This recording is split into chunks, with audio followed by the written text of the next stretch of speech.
Springfield's Talk 1041 and a good Tuesday morning, everyone. Welcome to the show. Tomorrow, Wednesday, we'll be broadcasting live the Wednesday Road Show location, Springfield Livestock. The restaurant inside Mingles opens at 8 o'clock if you want to come by and get yourself some breakfast. Of course, we'll be there doing the show all morning long, and those doors will open for breakfast at 8 o'clock at our Wednesday Road Show. The counter event, we just brushed on it yesterday. That was meant to be a pushback on the 250th celebration birthday of the country. At the same time, of course, it was Trump's birthday. And, yeah, of course, there was a lot of attention paid to it. And just the majesty of it all, if you will, for lack of a better term, the patriotism. And you may have seen there's been a lot of reels juxtaposing, the usage of the White House lawn during the Biden administration versus the Trump administration. In the Biden administration, you've got drag queens running around. You have a transgender, a guy with fake boobs running around topless with kids.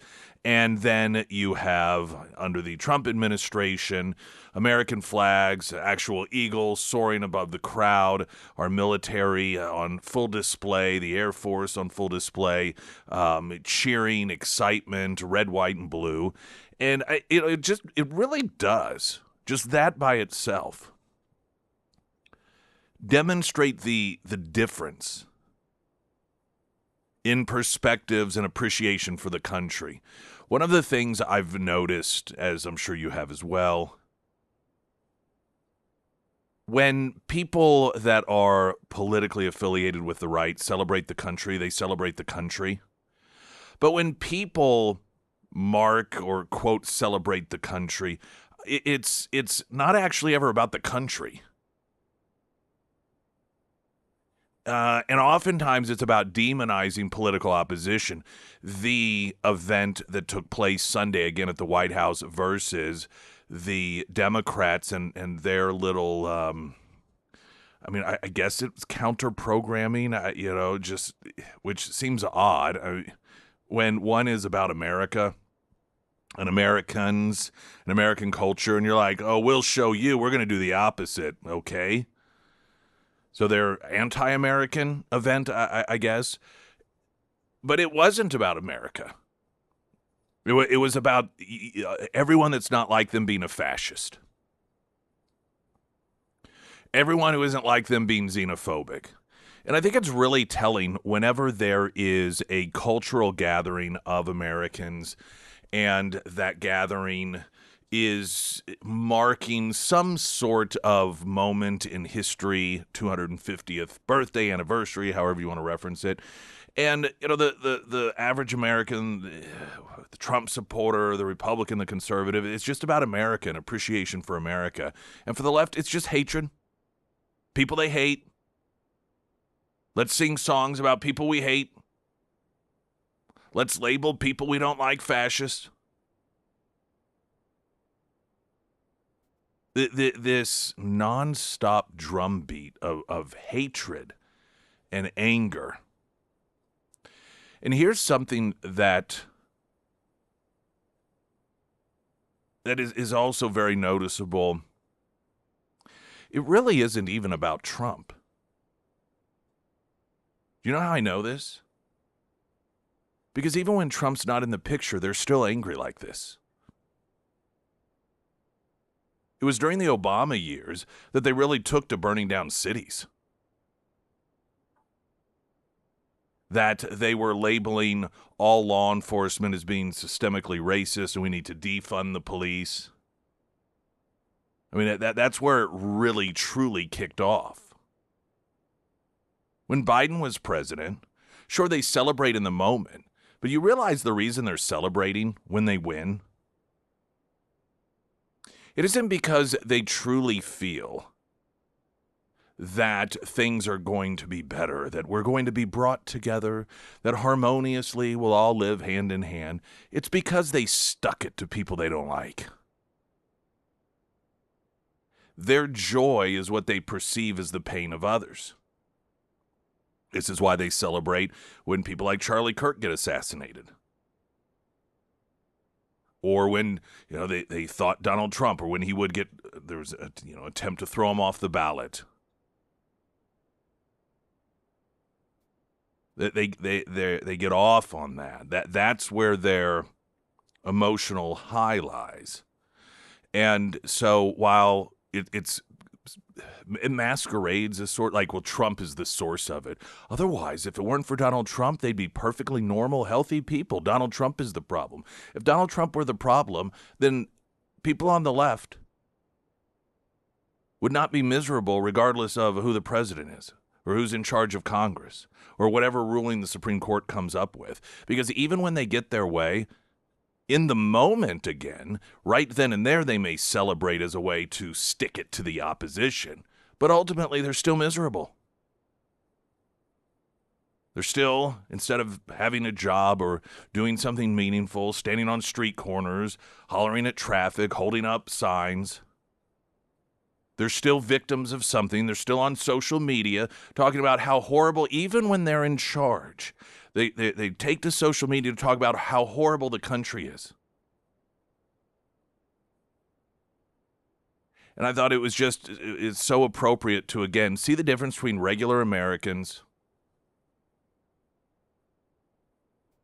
that on the marking of 250 years of this country celebrating just that, while people on the left have an event to sing about how horrible people are that they don't like, how fascist people are that they don't agree with. Anger. Darkness. And then you couple with that the fact that they're... I mean, how is it that you have some of these iconic singers, Bette Midler, for example, yet when they get on stage to perform with other... It's as if it is a third-tier, sixth-grade choir class in terms of actual talent. You'd think if you have someone like Bette Midler there, which is widely accepted as one of the great voices of her generation. I mean, maybe not the greatest, but certainly she's an incredible talent. Yet somehow, if she is one of the stars of a singing performance, it just sounds like a total train wreck. How does that happen? We've got weather coming up in a moment. Right now, the latest news update.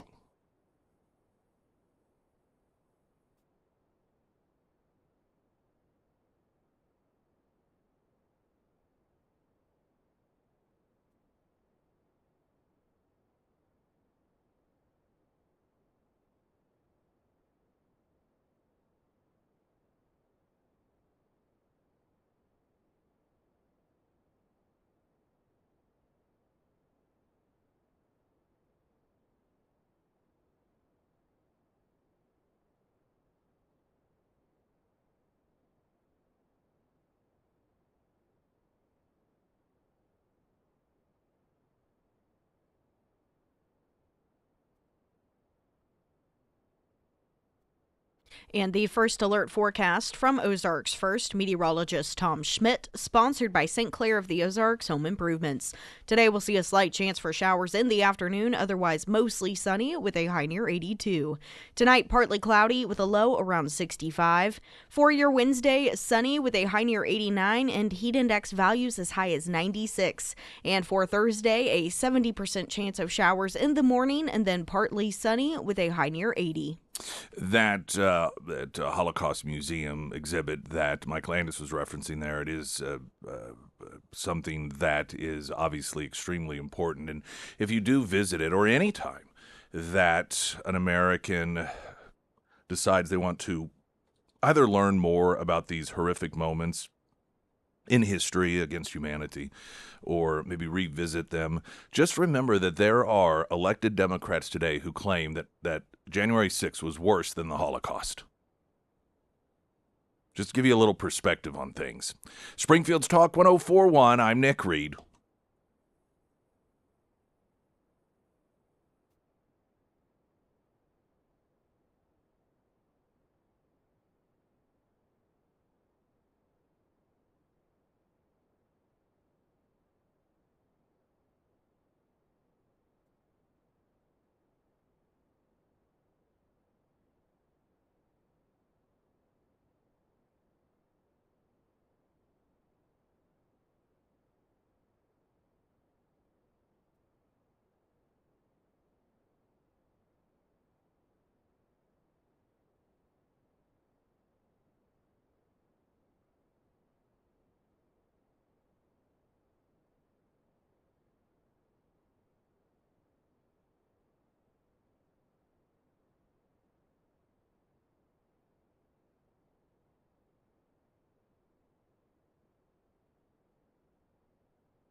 If you missed any of it, it was on Sunday, but I thought I would give you a snippet of the incredible talent that was presented at the counter event that Democrats had, pushing back against the celebration of America's 250 years, and instead screaming about fascism and ICE and all of the horrible things that make up this country. Which you think about that up against what we have seen go viral with these foreigners coming to the U.S. for the World Cup.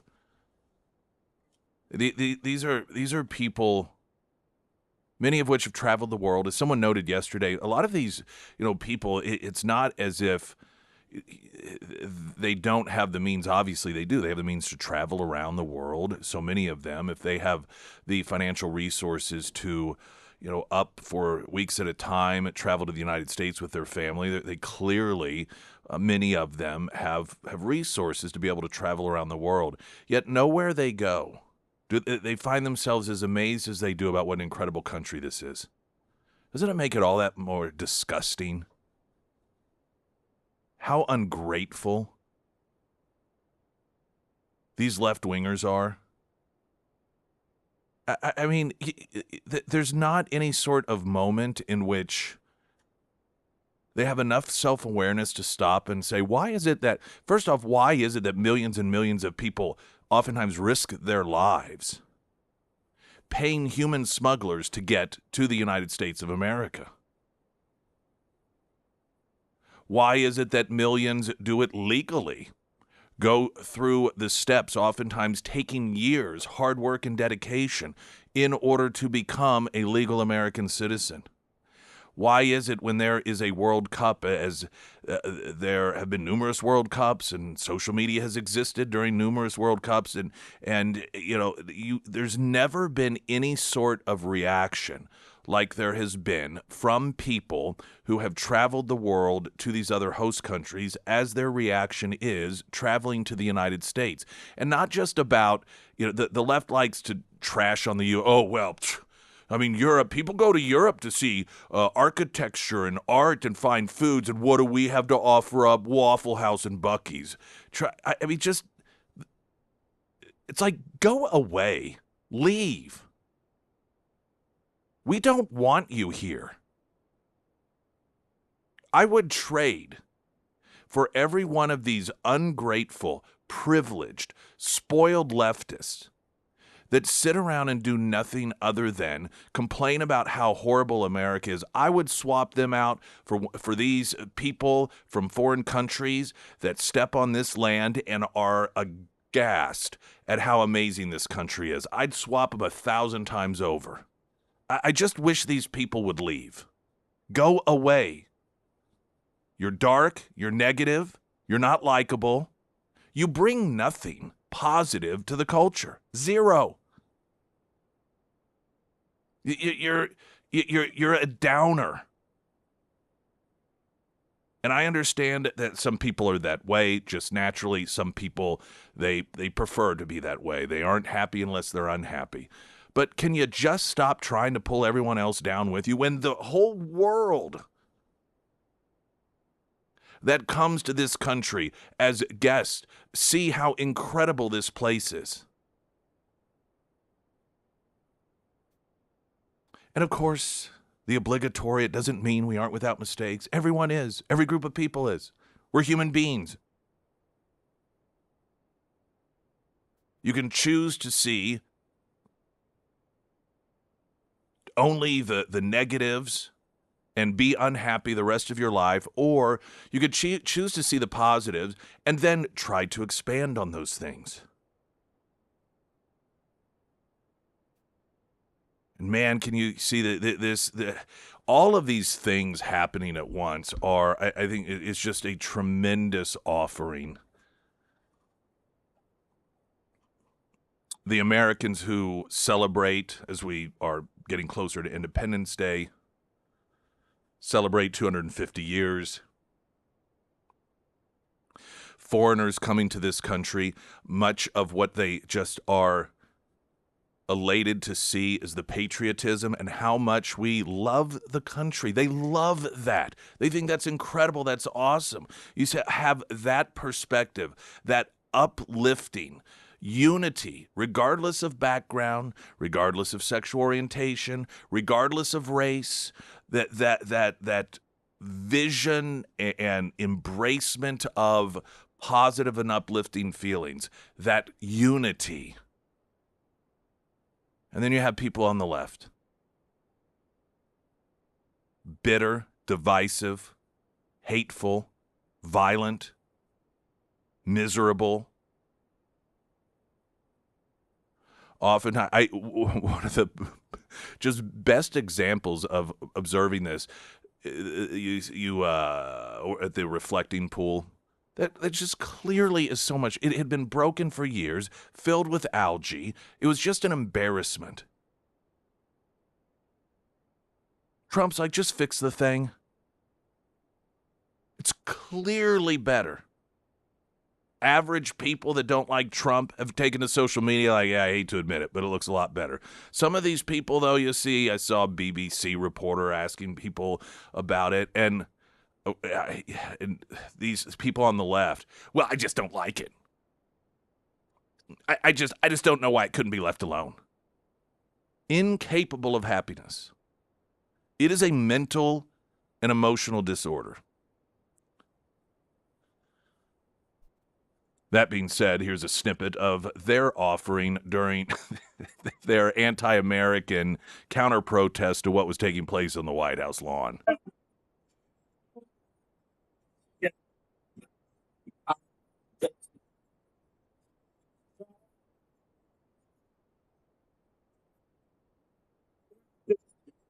No. Get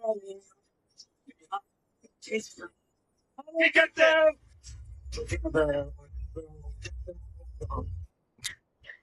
Boy, they really know how to hype up a crowd. What a performance. What is it? What is it with these older left liberals, these older liberals and the singing thing? They're just so bad at it. And there is the lacking of self-awareness, how cringy it is, and that I imagine what the people feel like after leaving an event like that versus how people feel leaving an event like the one that was on the White House lawn. I mean, you know how people felt after leaving that event in the White House lawn, uplifted, excited, adrenaline rushing, proud to be an American, just felt good. And then you go to that, and not to mention it's hosted by people like Bette Midler. You got Robert De Niro there. All of these people that have become massively wealthy because of their privilege in this country. And then they just want to stand up there and gripe about it and complain about Americans. They don't just, what? Nut jobs. Oh, how's this for a nut job? Here is some, let's see, what's this? Heather Cox Richardson, a historian. And she was on a podcast with former CNN employee Gemma Costa talking about the White House lawn event on Sunday. You are watching Trump do right now is deliberately tear that apart. And he is doing so on the same cultural argument, of course, that people use to back the first Gilded Age. That is, these culture wars that turn white Americans against marginalized people of color. Right. That's the bottom line there. So, I mean, it's not really a stretch to say that the same impulse that created the UFC fight on the White House lawn is the impulse that really pushed lynching in the late 19th century against Black Americans. I love Jim. Well, that's a very interesting point. Really? That's not a stretch? That's not a stretch. I stand corrected. I thought that event, people were filled with pride and excitement and camaraderie. According to this brilliant historian, no, they walked away thinking, you know what? Does anybody else feel like a lynching? I just never thought about it until now. I just feel like a good old-fashioned lynching. These people on the left are dark, disturbed, and deranged.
Ozarks Elder Law, all of those, well, there's a lot of needs for Ozarks Elder Law.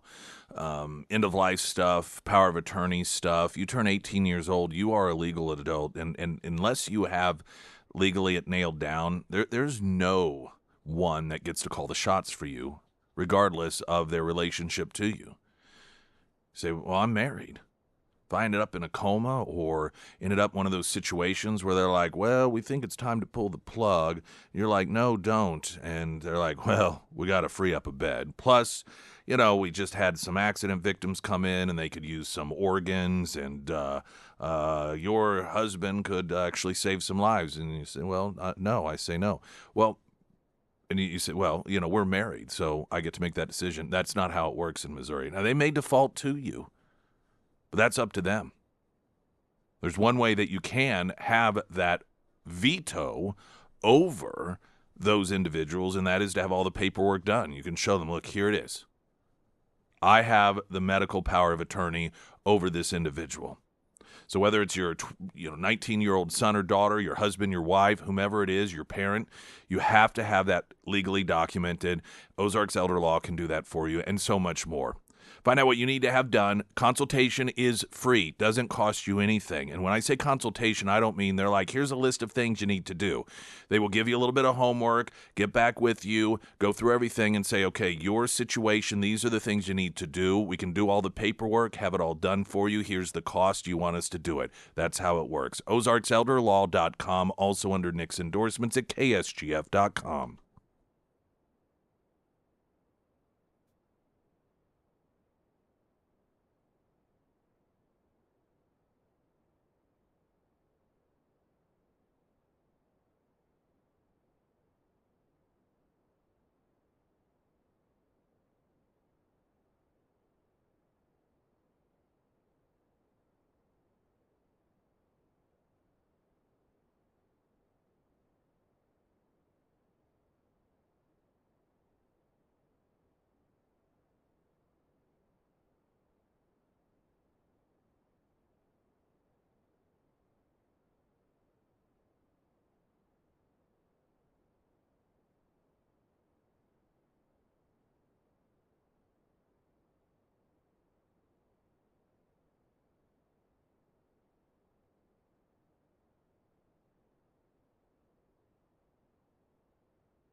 Springfield's Talk 1041, the first alert forecast from Ozarks First, meteorologist Tom Schmidt, sponsored by J&S Automotive. Today we'll see a slight chance for showers in the afternoon, otherwise mostly sunny with a high near 82. Tonight, partly cloudy with a low around 65. For your Wednesday, sunny with a high near 89 and heat index values as high as 96. And taking a look at Thursday, we'll see a 70% chance of showers in the morning and then partly sunny with a high near 80.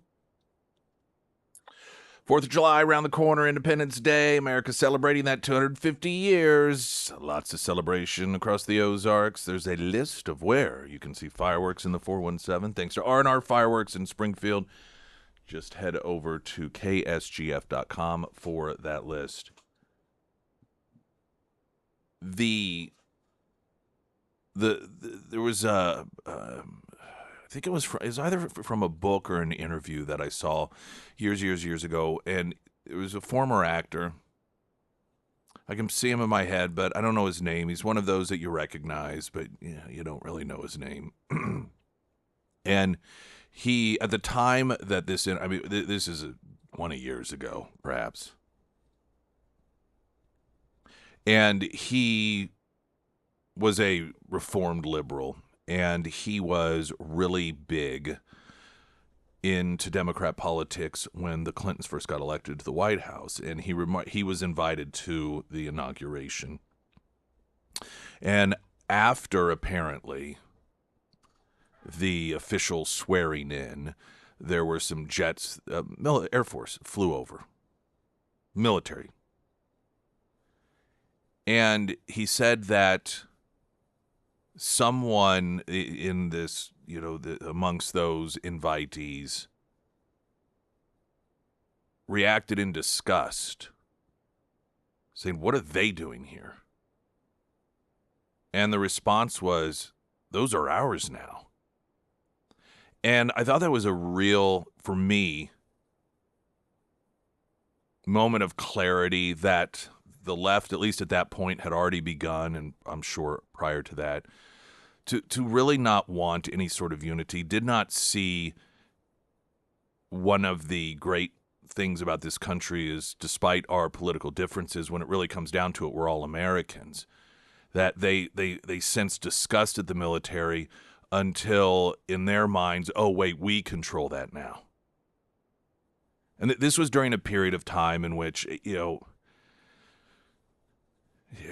the left was much more open about their hatred for people who served in the military. The Clintons were of that era. They grew up when left-wingers would, curse at men and women who had served overseas, particularly post-Vietnam, and most of us are pretty familiar with how poorly they were treated, as if, it was just a fun vacation for those who served, yet they'd come back and be called baby killers, ironically, by people on the left who now push abortion just for fun. They would spit on them, say all sorts of horrible things. And so it was that generation of Democrats that had really, with the Clintons, ushered that generation in of those hippies from that era.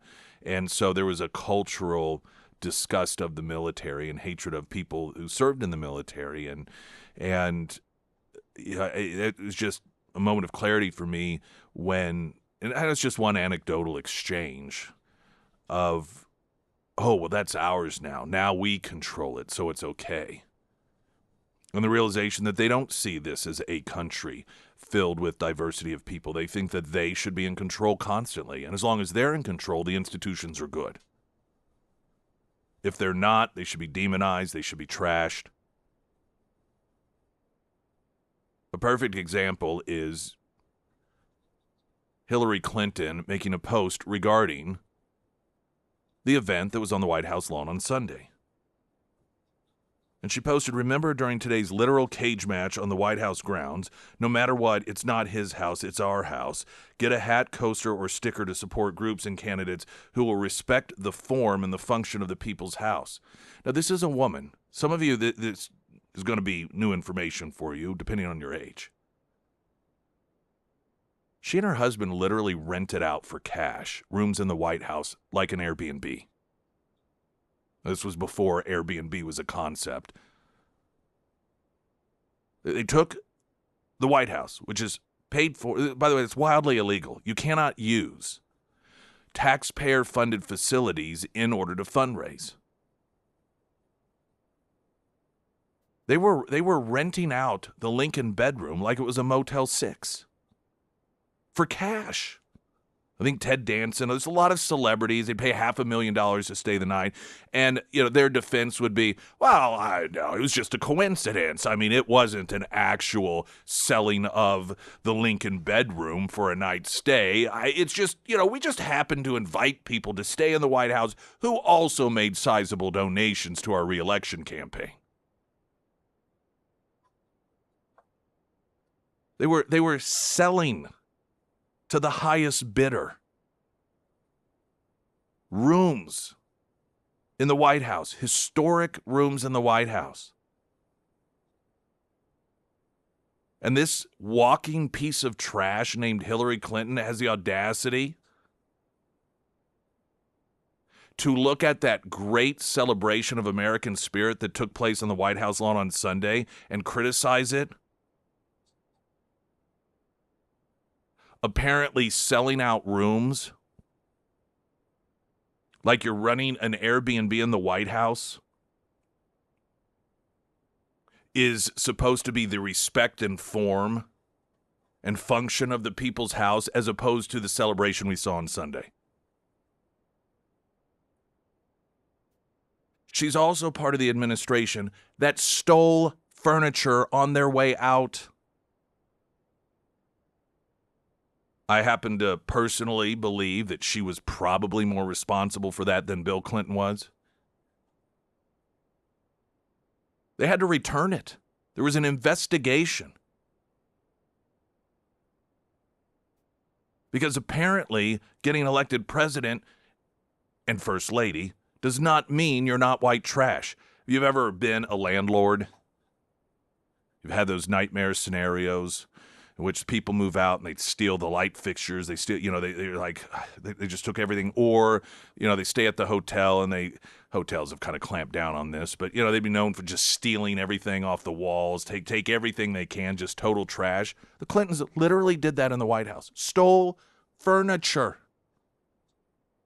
You know how trashy you have to be to do that from the White House? It's not like they were dirt poor. They were already making, money hand over fist. I mean, I'm sure even if they didn't have somehow money for furniture, probably could have gotten some donated. The instinct was to steal it. The reason I suspect that it was more Hillary than Bill was because when she left the State Department, she did the same thing. Stole furniture from there as well. The woman is walking white trash.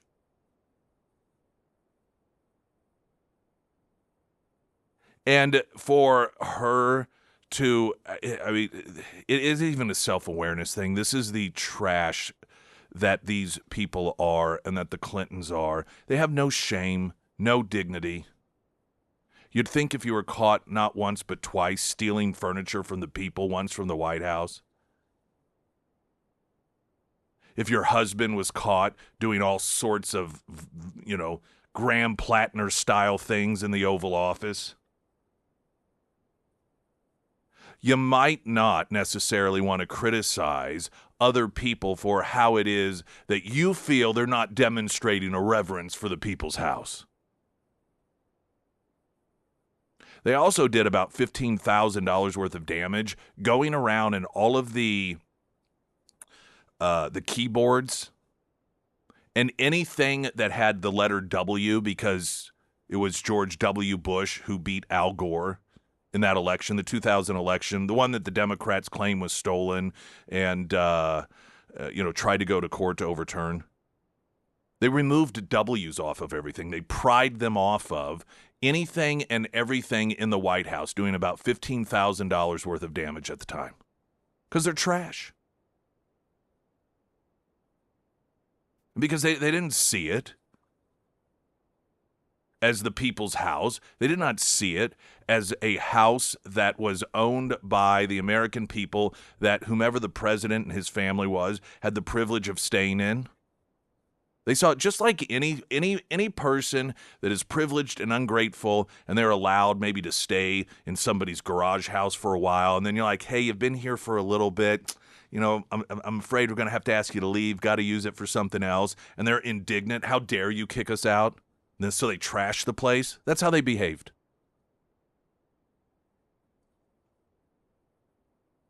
The Clintons have proved a lot of things. One of them that should not be overlooked is that simply because you make yourself worth millions and millions and millions of dollars does not mean that you're no longer white trash. Get a traffic update. Springfield's Talk 104.1. I'm Nick Reed.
FBI and law enforcement disrupted a plot targeting the UFC Freedom 250 event in D.C. According to officials, 5 people were in custody as of yesterday. Investigators identifying 23 people as part of a network of plotters. The alleged plan involved using explosive-laden drones to hit buildings near the event, with the plan of forcing a mass evacuation, steering crowds towards a pre-staged sniper team to start taking out people. You know, just picking off those fascists. A second wave was then allegedly planned to storm the White House gate, according to the officials. The FBI first learned of the threat June 10th, worked with partners to secure probable cause for an arrest in Cincinnati, where one suspect was taken into custody. Investigators later uncovered signal chats in which multiple people allegedly discussed attacking the UFC event. An initial review of one suspect's iPhone identified at least 23 signal users discussing pre-operational activity. Some of those involved allegedly planned to travel to Fredericksburg, Virginia on June 12th or 13th to prepare for the attack. One suspect allegedly told investigators the goal was to target capital elitists and billionaires or politicians who received donations from the American Israel Public Affairs Committee. Well, gee, it's the list of talking points of who's evil and should not, quote, exist according to Democrats. Particularly the billionaires, as increasingly we're told that no billionaires should exist. How shocking that, yet again, you find individuals, in this case, apparently a couple of dozen, who felt the need to apparently save the country from the evil capitalists, the evil billionaires, the list of bad people according to the DNC. The investigation stretched across at least 12 FBI field offices. FBI Director Patel crediting the FBI, Department of Justice, and law enforcement partners with acting quickly across multiple states to prevent the alleged attack. Patel said the operation showed the FBI's ability to respond quickly when threats emerge. The alleged plot, of course, targeting the event that drew an estimated 4,300 attendees, including 1,200 active duty service members and 14 fighters from around the world competing inside the wire mesh cage Sunday night. I'm going to make a prediction here that this plot, as opposed to the so-called kidnapping plot against Gretchen Whitmer, this plot probably wasn't actually coordinated by our government. The Gretchen Whitmer so-called kidnapping attempt, in which a majority of the people involved were government officials coaxing individuals who didn't even know each other beforehand into joining the plot, convincing them to stay in the plot when they tried to get out. It's almost like the Southern Poverty Law Center way of doing things. Oh, which, by the way, there's new... that hole keeps getting deeper and deeper for those folks. There's new information on that case we'll talk about later in the program. Also, January 6th, in which we still to this day, we don't know how many people were working on behalf of the government to do whatever it was that they were doing there on January 6th. Clearly not to stop things. Again, much like the Southern Poverty Law Center, they claim, well, now, we just had people in there infiltrated to make sure nothing bad happened. Really? Because it doesn't appear as if you attempted to stop anything. In fact, quite the contrary. Point being,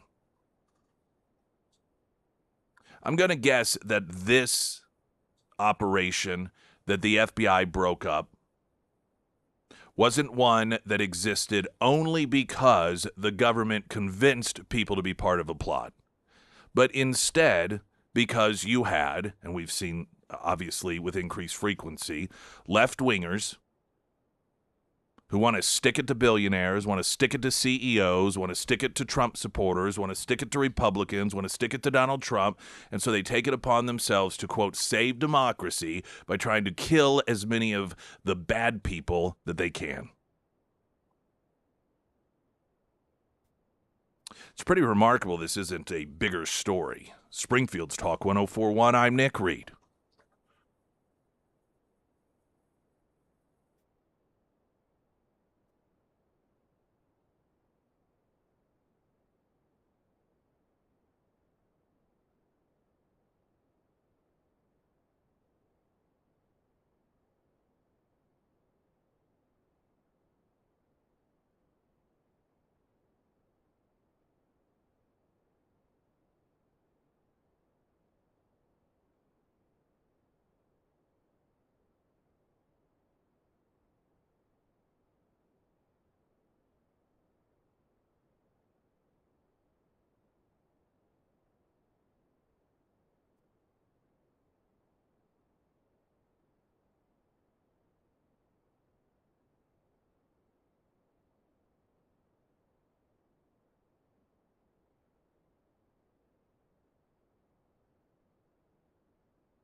I want a great homeloan.com. You got home loan needs. You got the characters in their team. Refinancing, reverse mortgage. What's that? I've heard of that. I don't know how it works. Do you have to have your home paid off? Do you have to be retired?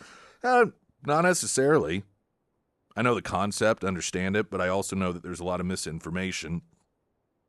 One of the things that Anthony and or Alex has talked about in mentioning the reverse mortgage situation is that, a lot of people think that you have to have your home paid off and that you pretty much sign it over to someone else, and then with the equity, pay rent, and then once it's gone, you're kicked out of the house. It's like, that's not how that works. You don't even have to have your home fully paid off. Now, I don't know the ins and outs of it. But if you're somebody, particularly, maybe kids are out of the house, you're around retirement age, and it may be a perfect scenario for you. There's one way to find out. It's the same way that you find out about what home loans are available to you and what refinancing is available to you, and that's starting at iwantagreathomeloan.com. Tomorrow we will be broadcasting live Springfield Livestock inside, among other things. They got veterinarian there. They got a barbershop there. They have a restaurant, Mingles, that is open for breakfast on sale days, and tomorrow is one of those. The breakfast doors will open at 8 a.m. Of course, we'll be there doing the show live starting at 6 at Springfield Livestock. So just give you a little bit of heads up. If you've not been out there before, new place for you to try some breakfast and hang out. And the delicious cinnamon rolls. They are really good. And you had coffee too, didn't you? Mm-hmm. Yes, that's also right. very good. So boom. There was a scheme by Democrats up in Alaska to try and rig the election by recruiting a guy named Dan Sullivan, and that is the name of the Republican incumbent GOP senator. The hope, obviously, was to siphon vote, just to confuse people. One was to be listed on the ballot as Dan Sullivan, while the other one, Dan S. Sullivan. And the Democrats, knew that people would show up at the polls that don't necessarily pay attention to these things and not know which one to vote for. And they hoped that they would siphon enough votes away from the Republican that it would allow a Democrat, that is the main challenger, to walk into that race. Now, fortunately, it's been declared that because that candidate's not in good faith, he cannot be on the ballot. But this, again, shows us that Democrats recognize they cannot win on policies. They have to try to rig the game.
Springfield's Talk 1041. Yes, everyone, welcome to hour number 2. My name is Nick Reed.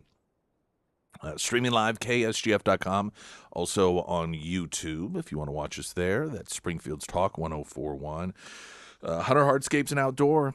You want that outdoor living life. You want to have a place in which it's a room. It is a room outdoor. Now, you can have some sort of covering. Our covering is mostly trees, which really does cover us from particularly the late afternoon, evening sun, which is a fantastic setup that we have.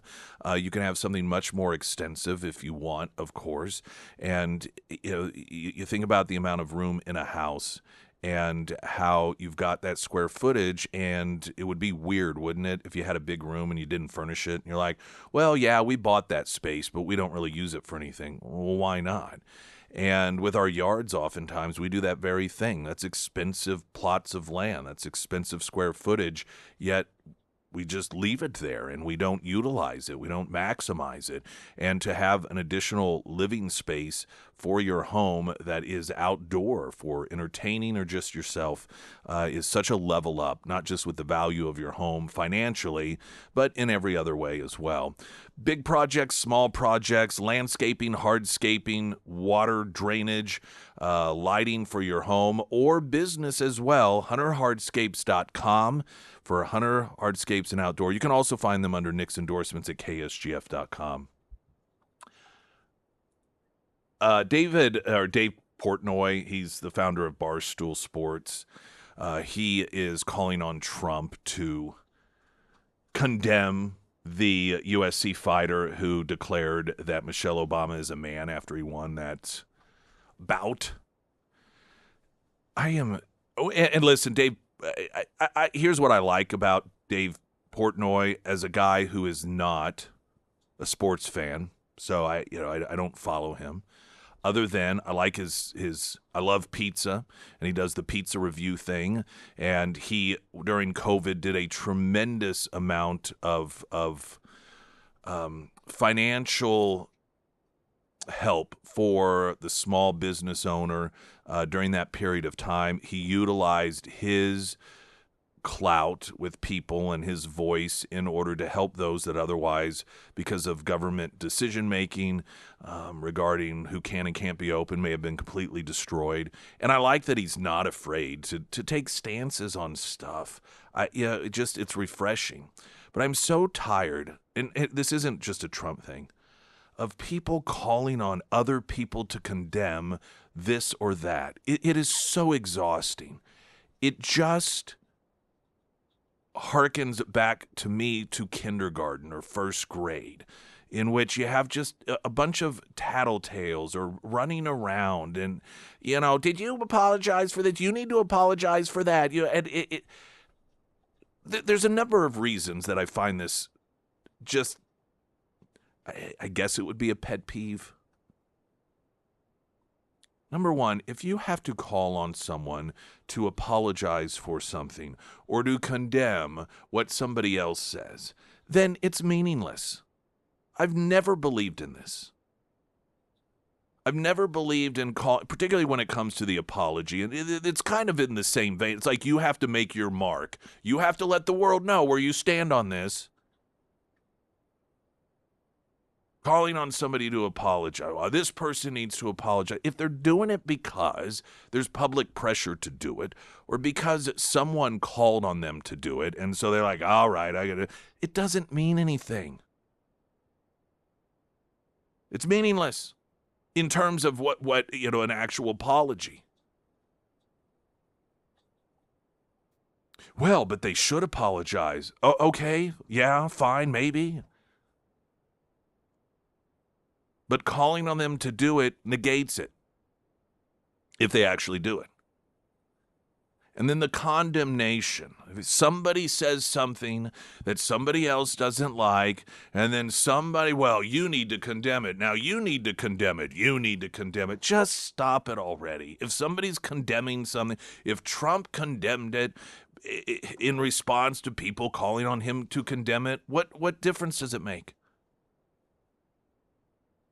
Does it really matter? Do you think who honestly, who cares? You think Michelle Obama? Oh, well, thank goodness. Of course not.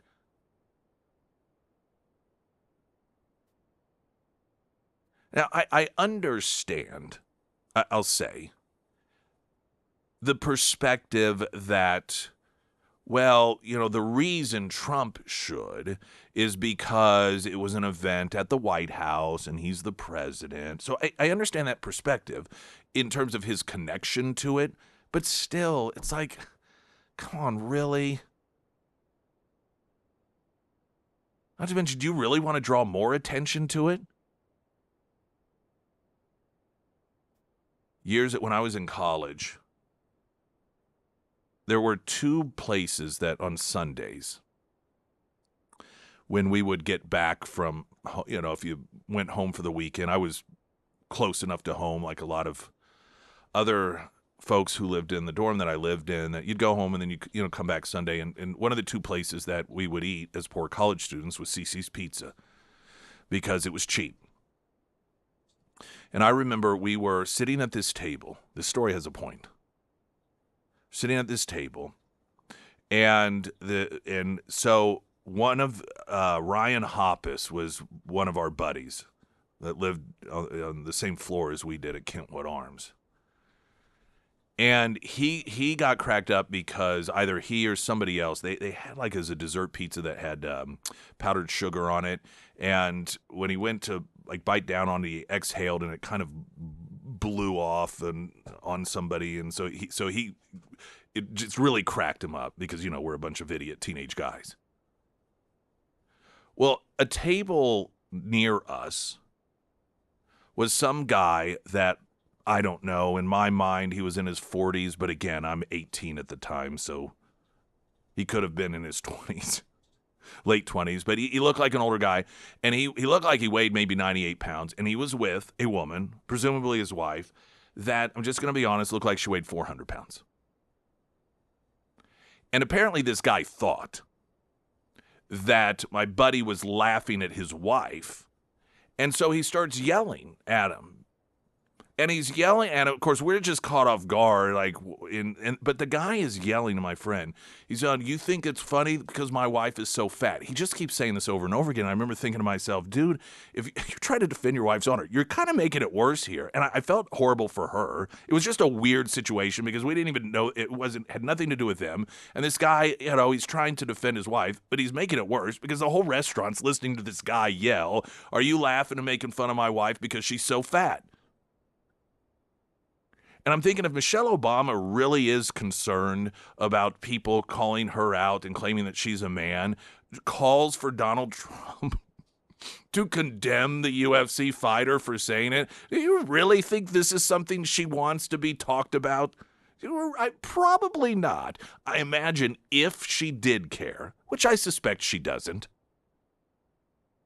if she did care,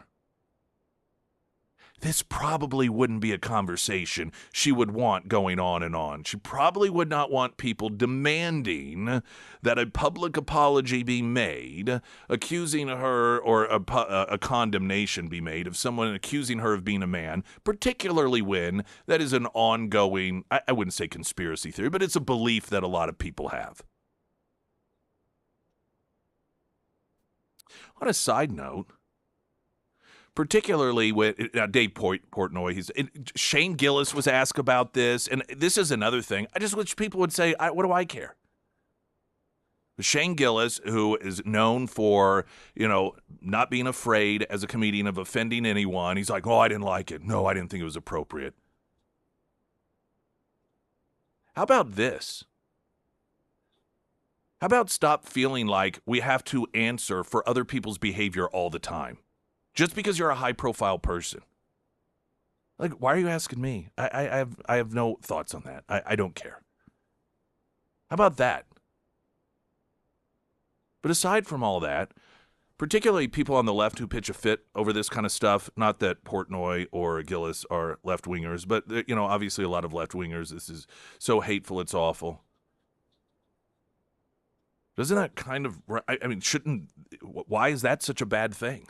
If Michelle Obama's actually a man, if she's trans, why is that so bad suddenly?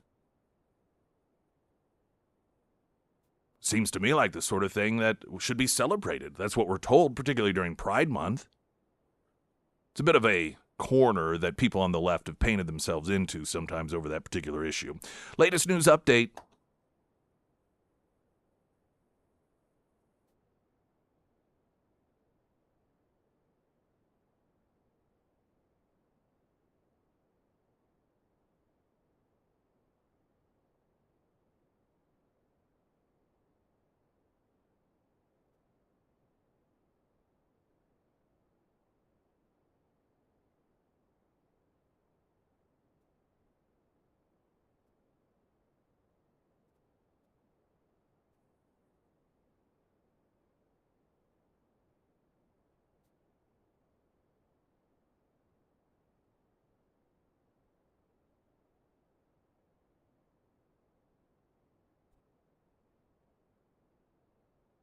And the first alert forecast from Ozarks First meteorologist Tom Schmidt, sponsored by St. Clair of the Ozarks Home Improvements.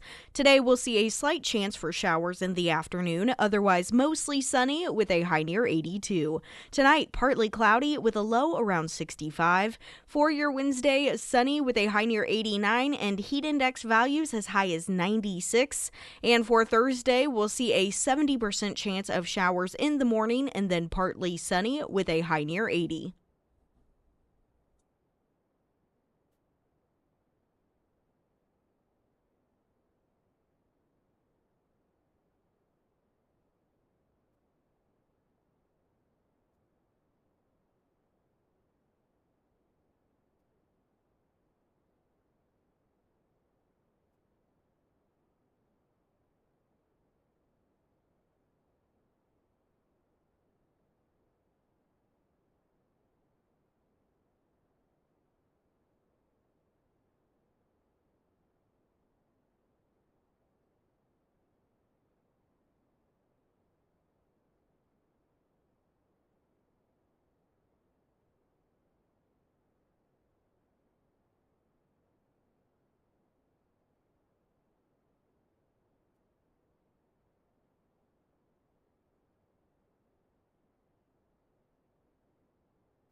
Sarah Myers. Thank you. Foreman Mechanical Heating and Air. I was thinking about this yesterday, actually. I think that my family and I have officially utilized every single service that the Foreman team has to offer. From your simple HVAC repairs to new unit replacements to a new water heater install. My parents, they've used them for new mini split units and for their propane line repair. So yeah, I think we have. I know I've used that 24/7 emergency service line multiple times now. Actually, I think the only thing that we're missing is their indoor air quality improvement, which is something I will do at some point because I suffer really, really bad from allergies. So I guess that goes to show you that the Foreman team offers much more than just your simple traditional HVAC maintenance. But hey, if that's what you need, they can do that for you as well. If it is time to have the Foreman team out to your home, reach out to Russell today. You can find all of the contact information for Foreman Mechanical under the Sarah's Endorsements tab at ksgf.com. Regarding people upset that UFC fighter declared that Michelle Obama is a man. And Dave Portnoy has said that, well, Trump needs to condemn it. I'm not into this demanding other people condemn this and that. It's just, I don't know. To me, it's dumb. It's just dumb. But that, okay, fine, whatever. Some of your Pyramid Roofing Company text messages, maybe Trump should apologize as soon as he receives an apology, or 12. Another noting, I think it's odd the left is making a big deal out of what a UFC fighter said when their counter event was all about free speech and the First Amendment. It's a good point. Why wasn't there such an uproar when Joan Rivers called Michelle Obama a man? Well, she was murdered for it, don't you know? That's a claim that went around. Joan Rivers had been asked once if she thought that there would ever be, or at what point would America be ready for a gay president? And she said, well, we already have one, Barack Obama. She said, I mean, everyone knows Michelle's a man. And it wasn't long after that, during surgery, I think it was surgery on her vocal cords or something along those lines. She died during surgery, and so the claim was that she was murdered for for revealing that information. Don't know that there's really a lot of evidence that points to that, but yeah, Joan Rivers did. So I guess the reason people didn't make much of a deal about it was because it wasn't long after that she was dead. Things keep going from bad to worse for the Southern Poverty Law Center. This is an organization that its financial existence is dependent upon people giving them money because they fear hate groups out there, and they believe that the Southern Poverty Law Center is doing something in order to make the existence of these hate groups less likely. As it turns out, according to an indictment against the Southern Poverty Law Center, which was revealed a couple of months ago, that they were doing quite the contrary, that they were actually using the money in order to enhance, stabilize, give financial lifelines to these hate groups, and at times even being responsible for some of their high-profile events, one of which was that Charlottesville event in which Joe Biden claimed launched his desire to run for the presidency because of the fact that the Nazis with their veins bulging from their necks, he said. Southern Poverty Law Center paid the people responsible for that event occurring. Paid to have people bust there. Paid to make sure that the event got pulled off without a hitch. And so what's happened here essentially is, by all appearances, it's a money-making scheme. Tell people you got to be afraid of these horrible groups over there. We need your money in order to expose them, but then you use the money to create these, like a Jussie Smollett, these fake scenarios so that you can then in turn go, oh, see, this is why you need us. We need more money because here's more hate groups. And so fraud is one of the allegations, that they were lying to their donors. Not to mention they were setting up bank accounts under, according again to the indictment, some of these individuals which actually reached out. This is the craziness of this.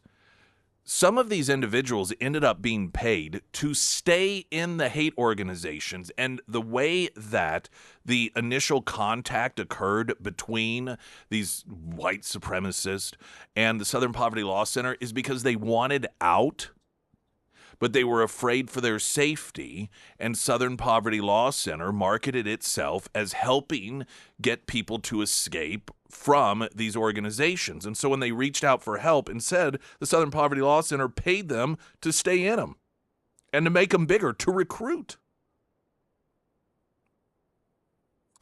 The employees, the bank accounts were set up in the bookkeeping as things other than white supremacist recruiters for the Klan, like rare book dealer or something. A couple of the individuals were listed as, and so this is where some of the legal implications come in.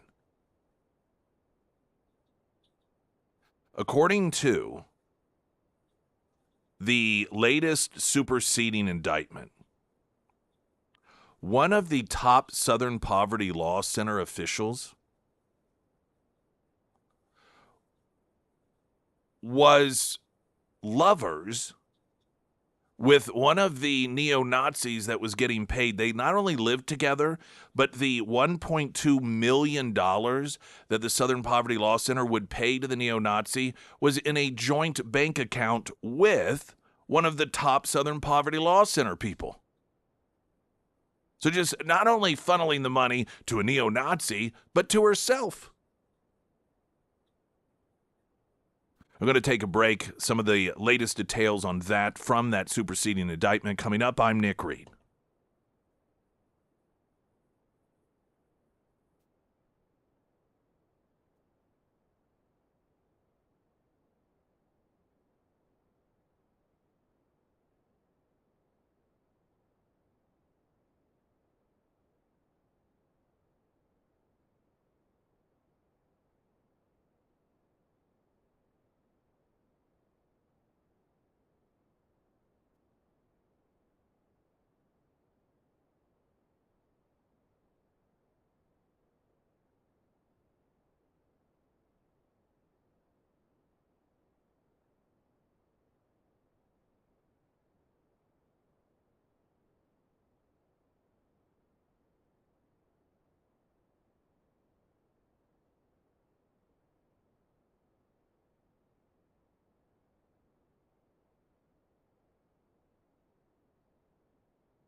Pyramid Roofing, company text line regarding the Southern Poverty Law Center and the indictment that, of course, it was just a couple of months ago, I think, was unveiled, and there have been a number of revelations since then that they actually have been raising money to pay for these hate groups to exist as opposed to somehow protecting us from them. It's like a dentist that sends patients boxes of kettle corn in the fall and peanut brittle for Christmas with the profit from the dental repairs. So the latest information: top Southern Poverty Law Center official accused of helping funnel $1.2 million in donor money to an informant in the National Alliance white supremacist group who was also allegedly her lover.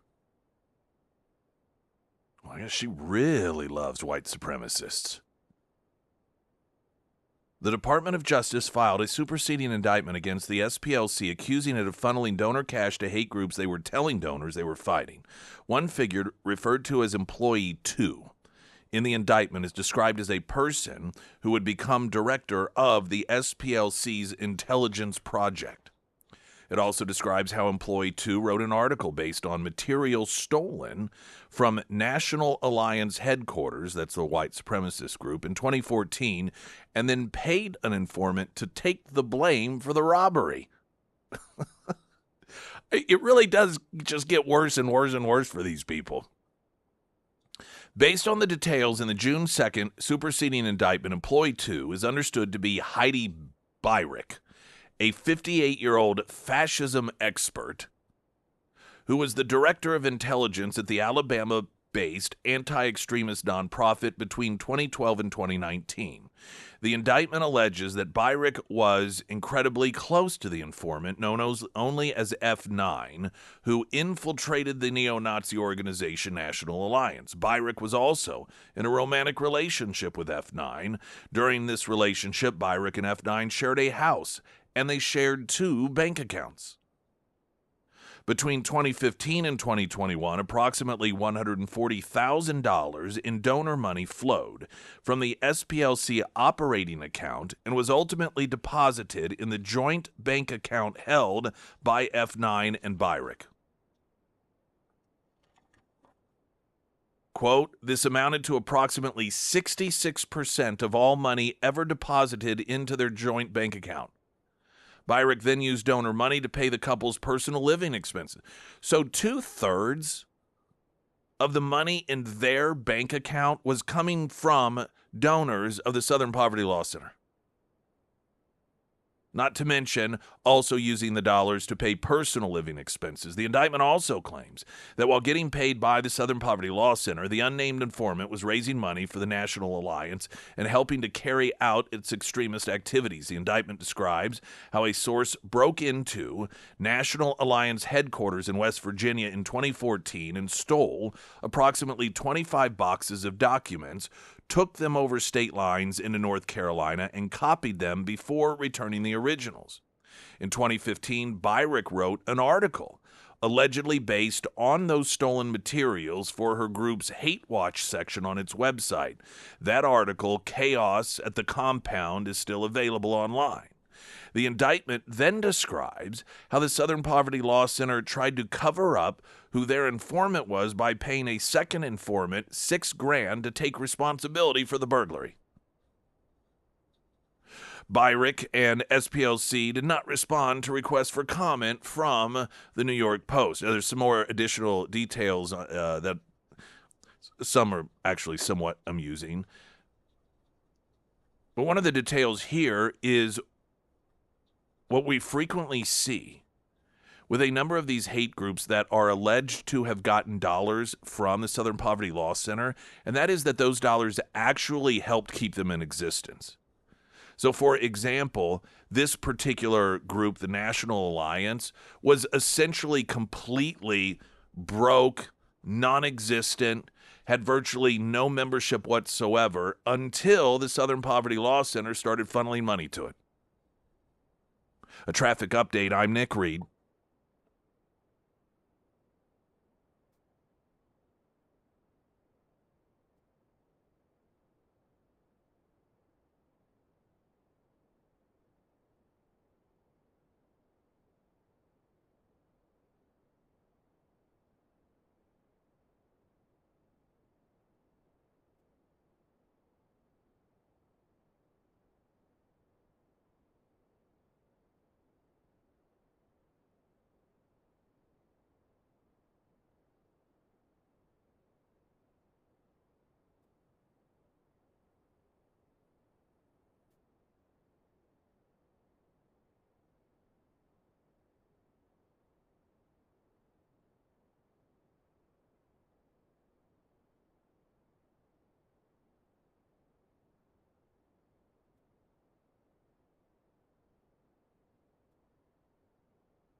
Springfield's Talk 1041, the first alert forecast from Ozarks First meteorologist Tom Schmidt, sponsored by J&S Automotive. Today we'll see a slight chance for showers in the afternoon, otherwise mostly sunny with a high near 82. Tonight, partly cloudy with a low around 65. For your Wednesday, sunny with a high near 89 and heat index values as high as 96. And for Thursday, a 70% chance of showers in the morning and then partly sunny with a high near 80. New York Post has a story exclusive. Southern Poverty Law Center boss funneled $1.2 million to lover in neo-Nazi group. Pair even had a joint bank account. It's almost as if there was a challenge that the Southern Poverty Law Center had for some of their high-level employees, and that is how many different laws can you break at once, like with one act? How many different ethical boundaries can you completely mangle in one action? Because this is a real doozy. Now, so the group that's of focus here is supposedly a white supremacist hate group called the National Alliance. I don't know, maybe they were. I have no idea. Don't know anything about the group. But what I do know is when the New York Post reached out to the chairman of the National Alliance regarding the fact that this Southern Poverty Law Center gal was funneling money to them through her lover, which was part of the organization, he said the following quote. I love this quote. I knew it was that fat, ugly hog, Heidi Beirich, end quote. He told the Post this from his home in East Tennessee, also confirming the details of the indictment match what happened to the group, saying, I think some of these folks wanted to get out of the movement, and they went to the Southern Poverty Law Center for help, but instead of helping them, the SPLC said, why don't we pay you, or why don't you stay and get paid instead? Which, of course, is what the indictment has shown that they did. That this is what's so crazy about this. People who wanted out. And the group they went to for help, it's like you've got some sort of drug addiction, and then you finally really are seeking out help because you want to get off drugs, and then the person you reach out to starts supplying you with drugs, becomes your drug dealer. That's what apparently the Southern Poverty Law Center, they were using these people who were vulnerable and fearful of getting out, and then the people they go to turn them into some of the more valuable assets within the organizations they tried to escape.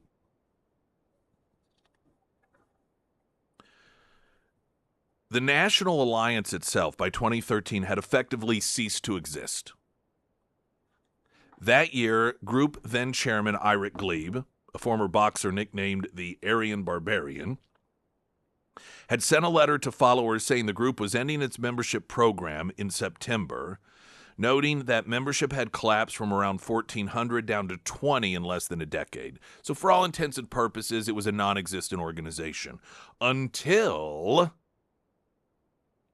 the Southern Poverty Law Center began bolstering the group's public profile, writing nearly a dozen articles about the organization.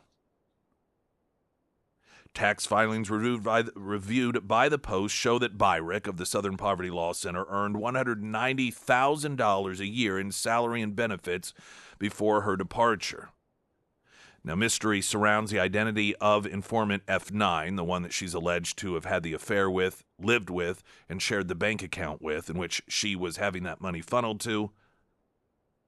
$1.2 million over 20 years, according to the indictment. Property records reviewed by the Post revealed during the years covered by the indictment, 2010 to 2023, Beirich owned a vacation home in Georgia, an upscale mountain town north of Atlanta, in addition to her Montgomery, Alabama residence. Williams, for his part, said he was stumped about who the F9's identity would actually be, noting that the group was somewhat paranoid and there had been suspicions about various members as who could be a turncoat or potential informant to any of other groups or potentially law enforcement.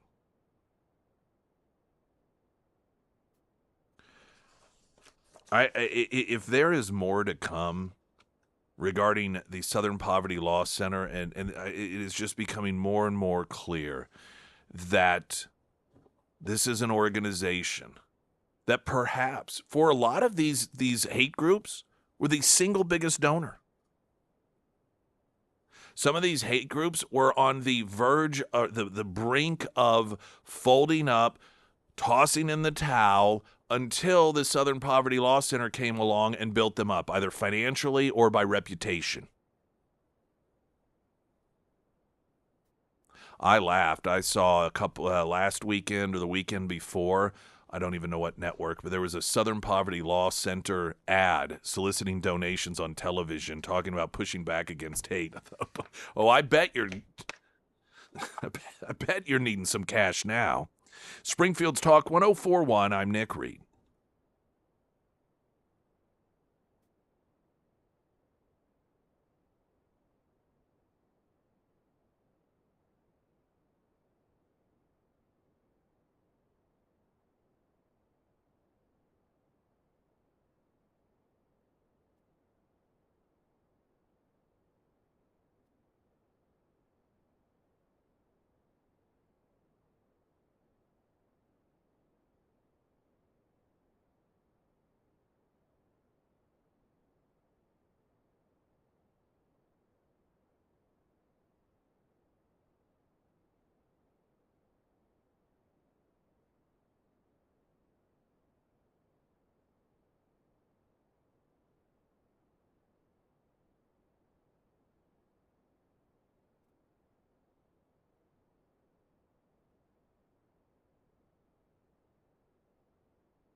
Well, now here's kind of a sad story.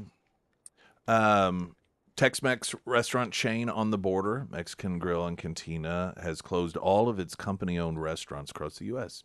There were 60 of them. Now, do you know why? Well, I say this is a sad story. It's always sad whenever you have people lose jobs. You know why this restaurant's significant, right? Yes, I do. This is the restaurant that whenever Kamala Harris said that she was going to go down, check out the border on the border, that many people assumed she mistakenly thought this is what she was doing. Isn't this the on the border? Remember that? That is.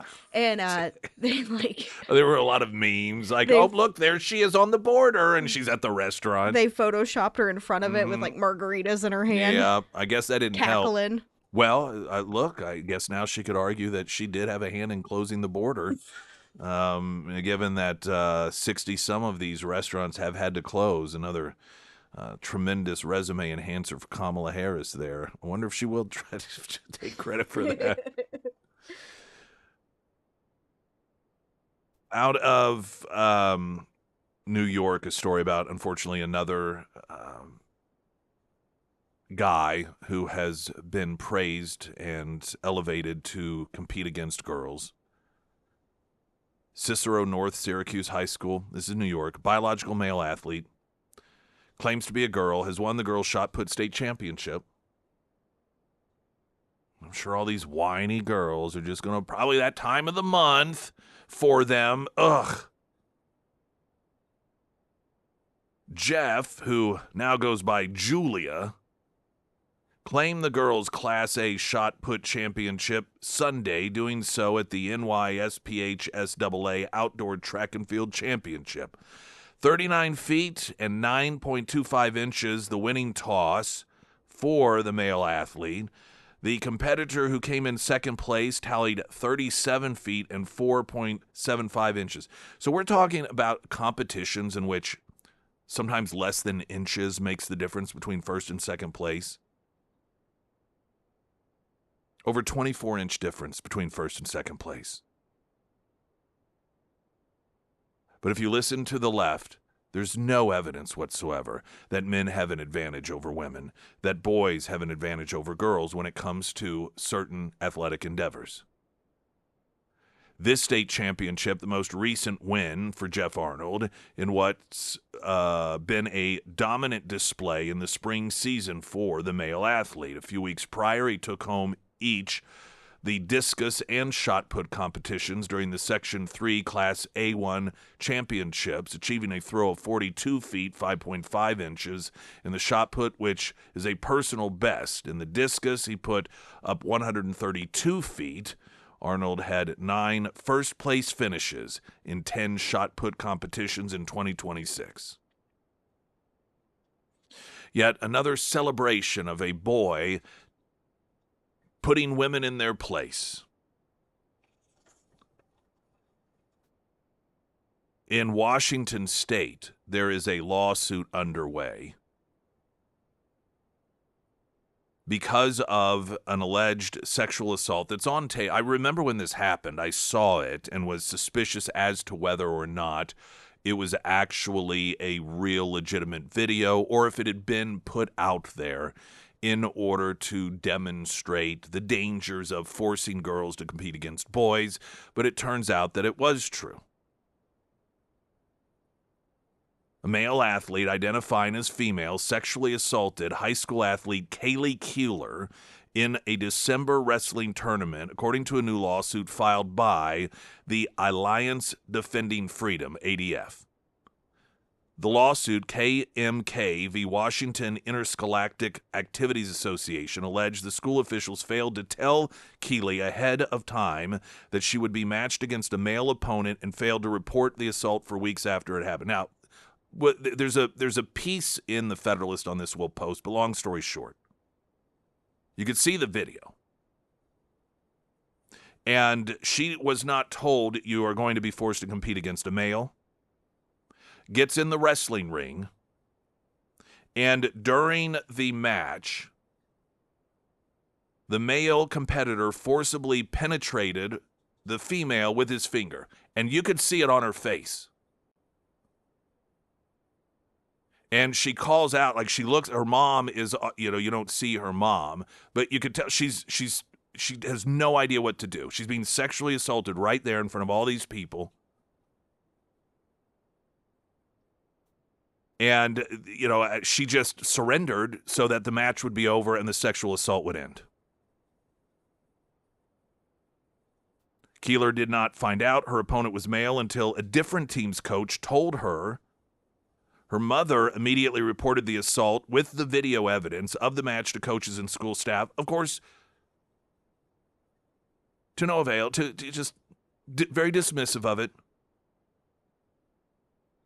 According to the report, quote, for days and days and days, absolutely nothing happened. Hal Frampton, senior counsel for ADF, said in a June 11th interview with the Federalist, ADF says the school district did not notify law enforcement of the assault until 53 days after it happened, violating the state's mandatory 48-hour reporting law. This is what's happening to girls. You imagine this is how far the left have taken us. Here you have a girl that isn't even warned ahead of time, nor is her mother, that she is going to be forced to compete against a boy, and then sexually assaults her in front of an entire crowd of people. It's on video. And the district and the people who are responsible, particularly for, making sure there's a level of protection against women, just ignore it. It's just unimaginable. And I'm sure that their response is going to be, well, it is wrestling after all, and you're kind of grappling around. Well, this is why you don't have boys wrestle against girls. Now, if girls want to, and the boy wants to, all right, fine, have at it. But even that doesn't give you the right to sexual assault someone. And the fact that here you've got this young girl that goes through this horrific, humiliating situation and then is abandoned by the people who are supposed to be, she has to file a lawsuit.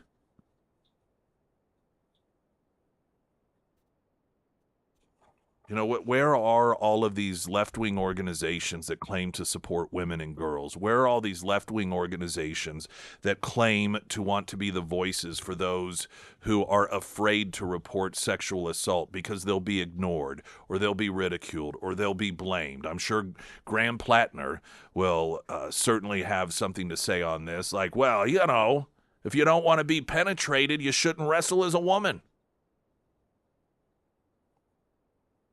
Democrat Party continuing to class things up in this country. Springfield's Talk 1041. I'm Nick Reed.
Sarah Myers. Thank you. Springfield Livestock Marketing Center coming up this week. They will host their weekly feeder sale on Wednesdays starting at 9 a.m. And just a reminder, we will be broadcasting live out there as well from 6 to 9 out at Mingles. Breakfast starts at 8, so make sure to come on by and see us. They will also have a special cow and bull sale on Saturday starting at 6 p.m. Now, they are expecting over 500 head for that sale. And if you want to check out some of the cattle that will be out there on Saturday, visit their Facebook page, Springfield Livestock Marketing Center. They have a flyer with some of the highlights, plus you can see photos and videos of some of the cattle that will be out there. And of course, if you do want to check out other upcoming sales, you can do that, springfieldlivestock.com. And if you want to find all of that contact information in one easy to find place, you can do that at ksgf.com under the Sarah's Endorsements tab. So a number of countries have established these new laws that ban kids, usually it seems like 16 is the cutoff age, from social media. Now, I think intelligent people can have these discussions. I think that banning young people from utilizing social media is going to have as much impact as banning them from listening to rock music or playing violent video games. And while social media clearly, I believe, has been shown to have a much greater, potentially negative impact on young people, it's still To me, it's a parenting issue, and the arguments against parents being responsible are the same arguments have always been used about whether government should step in. Well, parents can't be on top of their kids all the time, and parents, well, that's what Tipper Gore said as she was trying to ban music that was leading to young people going down dark paths, that parents can't be responsible. They can't listen to every album. They can't be with their kids when they're at a friend's house and so forth. And I just don't think that that's the answer. That's me personally. Over in the UK, there's been legislation that was announced by Prime Minister Keir Starmer that would put a ban on social media platforms for kids under 16 years old. And so, banned from TikTok, banned from Reddit, banned from Snapchat, YouTube, Facebook, Instagram, Threads, Twitch, Kick, all of the social media sites that are out there. Except for apparently Blue Sky, which is the left-wing alternative to X. It's an extreme echo chamber of left-wing hatred. You want to send a message, or whether intentional or not, that this really isn't truly, in this particular case, about protecting kids but indoctrinating them? You ban kids under 16 from being on social media unless it's Blue Sky? This is full-blown indoctrination. This is the demand of groupthink. And it's essentially a modern-day version of book burning. Banning outlets that provide information you don't like while allowing those that you do.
Springfield's Talk 104.1. Welcome to the show. Hour number 3. My name's Nick Reed. I want to read to you something that Diana posted regarding her experience with Emily Johnson House Theory Realty, noting that she is just the best. We work with her to sell our home and buy our new home. Emily helped make it such an easy process.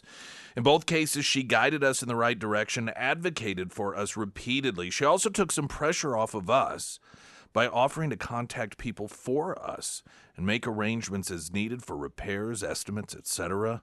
If we were unavailable, Emily always took time to make things work. It was so much fun working with her over the past few months, and we would recommend her to anyone looking for a new agent. And I recommend, whether it is Zillow reviews or Facebook reviews or Google reviews or any reviews you can find anywhere, check those out. And you know what? You don't even have to go off of all those. Interview a few realtors. This is something Emily herself recommends because this is a big thing. And you will find not all are equal. In fact, she relayed a story. I don't know if this was on air once, but that somebody had taken that advice and they had interviewed a couple of different realtors. And when it came to Emily, they were shocked at what Emily brought to the table. Like, nobody else had any of this information. So just do it yourself. If you want, you're like, you know what? I don't want to hassle with that. Just start with Emily then. But if you do want to do some interviewing, make sure she's one of them, and then choose the best fit for you. Emily Johnson House Theory Realty. There continues to be, and we've talked about it, the pleasure and the joy of watching foreigners who had mistaken thoughts and ideas about what America is like and what Americans are like that are here for the first time because of the World Cup, and they're finding out that this place is amazing. And part of it is joyful because it's sort of nice when you find out that these people that you've been told think that you're disgusting and vile and arrogant, that when you actually, quote, meet, they're like, man, I was wrong about you. I was lied to about you. And you're like, that's awesome. We're friends. Welcome to our home. Have a great time.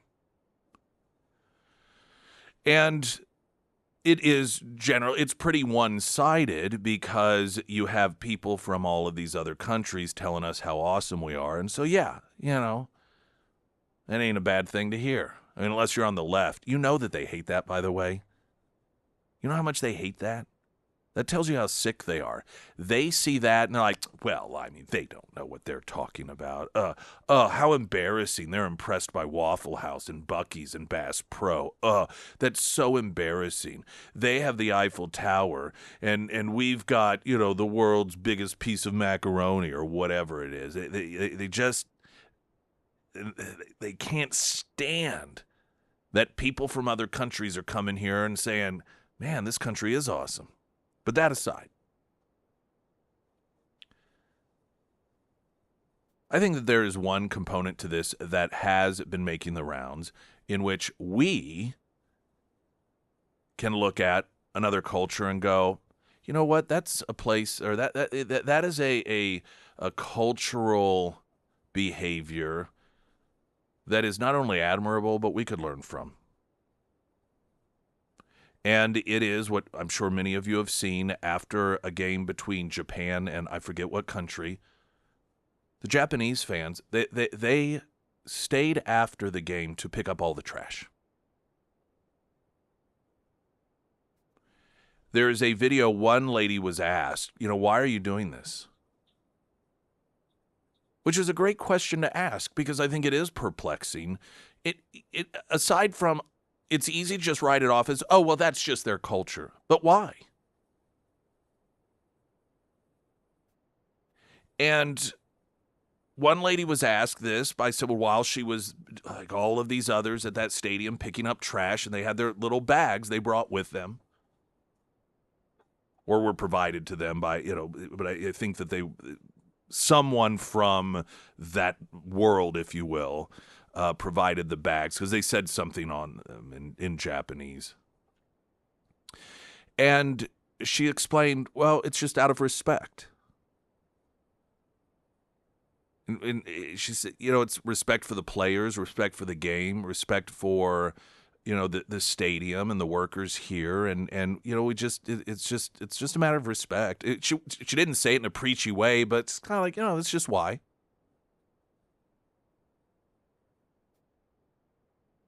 It isn't just a Japanese thing. I've seen this firsthand growing up in Carthage and or high school anyhow, and you can see out my bedroom window from high school the campus of a seminary. It's Vietnamese seminary.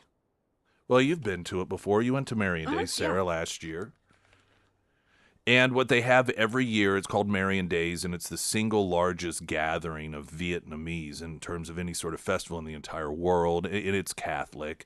And generally on that, I don't know how many acres. It's not big, massive by any stretch of the imagination. It's a very small campus. But every year, anywhere from 50 to 100 plus thousand Vietnamese from all over the world, including Vietnam, come for a week-long event. And it's sort of... it's multifaceted. There's mass that occurs. They build this infrastructure of tents, of stores and shops and restaurants, and they're very welcoming to non-Vietnamese people. Again, seeing it from my bedroom window, when we very first experienced, we just wandered over there, and it's very authentic. I mean, in many of the menus, there isn't any English on them. And so you might need a little bit of help navigating through the menu. They're just very welcoming, very accommodating. And there's a big, significant portion of the land there. People prop up tents, but those that either don't want to do the tents, because it's always the first weekend in August, which is miserable humid. Just weather-wise, I swear it's the worst weekend weather-wise to have the event every single year. Usually it rains beforehand, so it's humid. It's just awful weather-wise.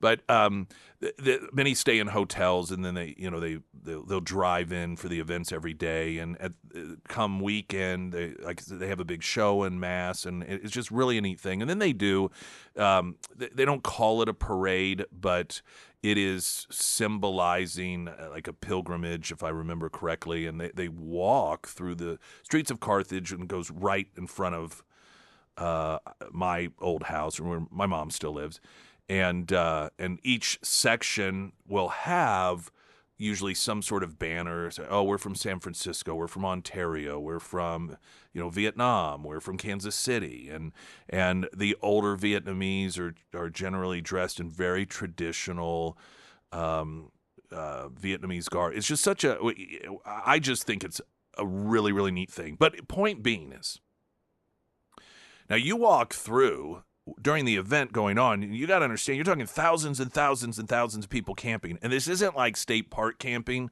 The tents are touching each other. They are, because they just try to cram as many people in as possible. And so, as you can imagine, there's a tremendous amount of trash. The day after the event, you would never know there was a single person there.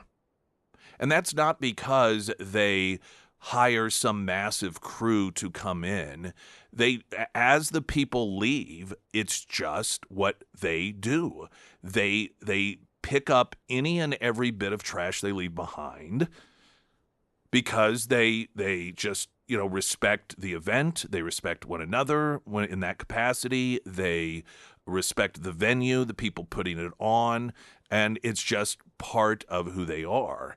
Now, that's a separate Asian culture than Japan, that being the Vietnamese culture, and that may be overall an Asian culture. I know there are a lot of different countries that are encompassed when it comes to the Asian culture, and there may be other cultures outside of Asian culture that does this as well. But when I saw this demonstration by the Japanese fans, I thought it was interesting, because I see that every year. I witness that every year with the way that the Vietnamese behave after this huge festival. And we've always, just noted that, when you have that many white people together or black people together, or, you could pick any other race, that sometimes it's quite a mess.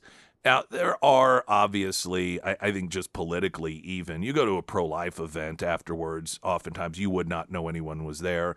Oftentimes more conservative events, people are more respectful and tend to try to leave things as they were.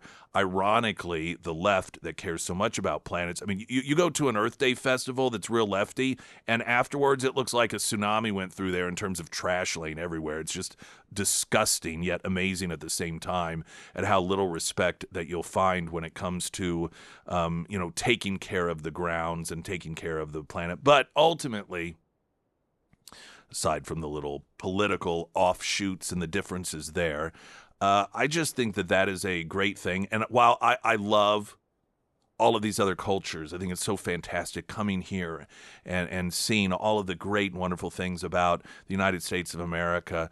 If I were to maybe pick up one sort of cultural component of a visiting country here to the U.S., I'd say that would probably be one that's admirable and certainly worth duplicating just to better ourselves. Thought I'd mention that. Springfield's Talk 1041, weather in a moment. Right now, the latest news update.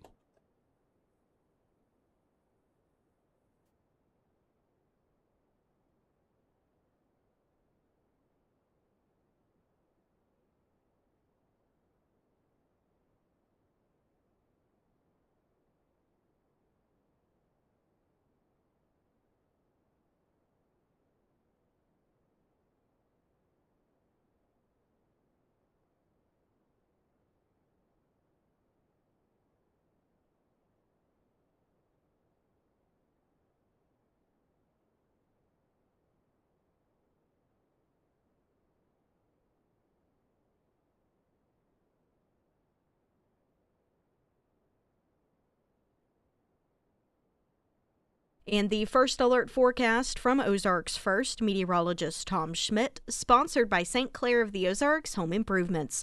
Today we'll see a slight chance for showers in the afternoon, otherwise mostly sunny with a high near 82. Tonight, partly cloudy with a low around 65. For your Wednesday, sunny with a high near 89 and heat index values as high as 96. And taking a look at Thursday, a 70% chance of showers in the morning and then partly sunny with a high near 80.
Gavin Newsom is under investigation, apparently, and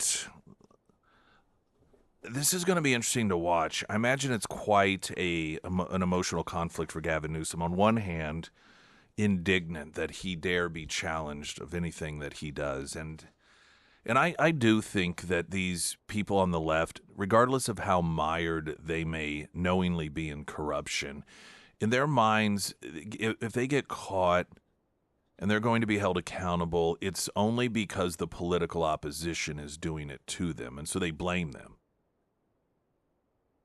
Now, in somewhat of a framing of fairness here, that is consistent with how they operate. When they go after someone, it's generally for political reasons. And that doesn't mean that the target is necessarily innocent. Eric Adams, example of New York, former mayor of New York, the Department of Justice under the Biden administration went after him after he began calling out the broken border. You know, the narrative during that period of time was that the border was fine, that it was just right-wing talking points. Anytime there were any talk or concerns about illegal immigration, the border was secure. And there was one high-profile Democrat that was saying otherwise, and that was Eric Adams. This was in the run-up to the campaign, the presidential campaign. He was becoming a real problem for that talking point.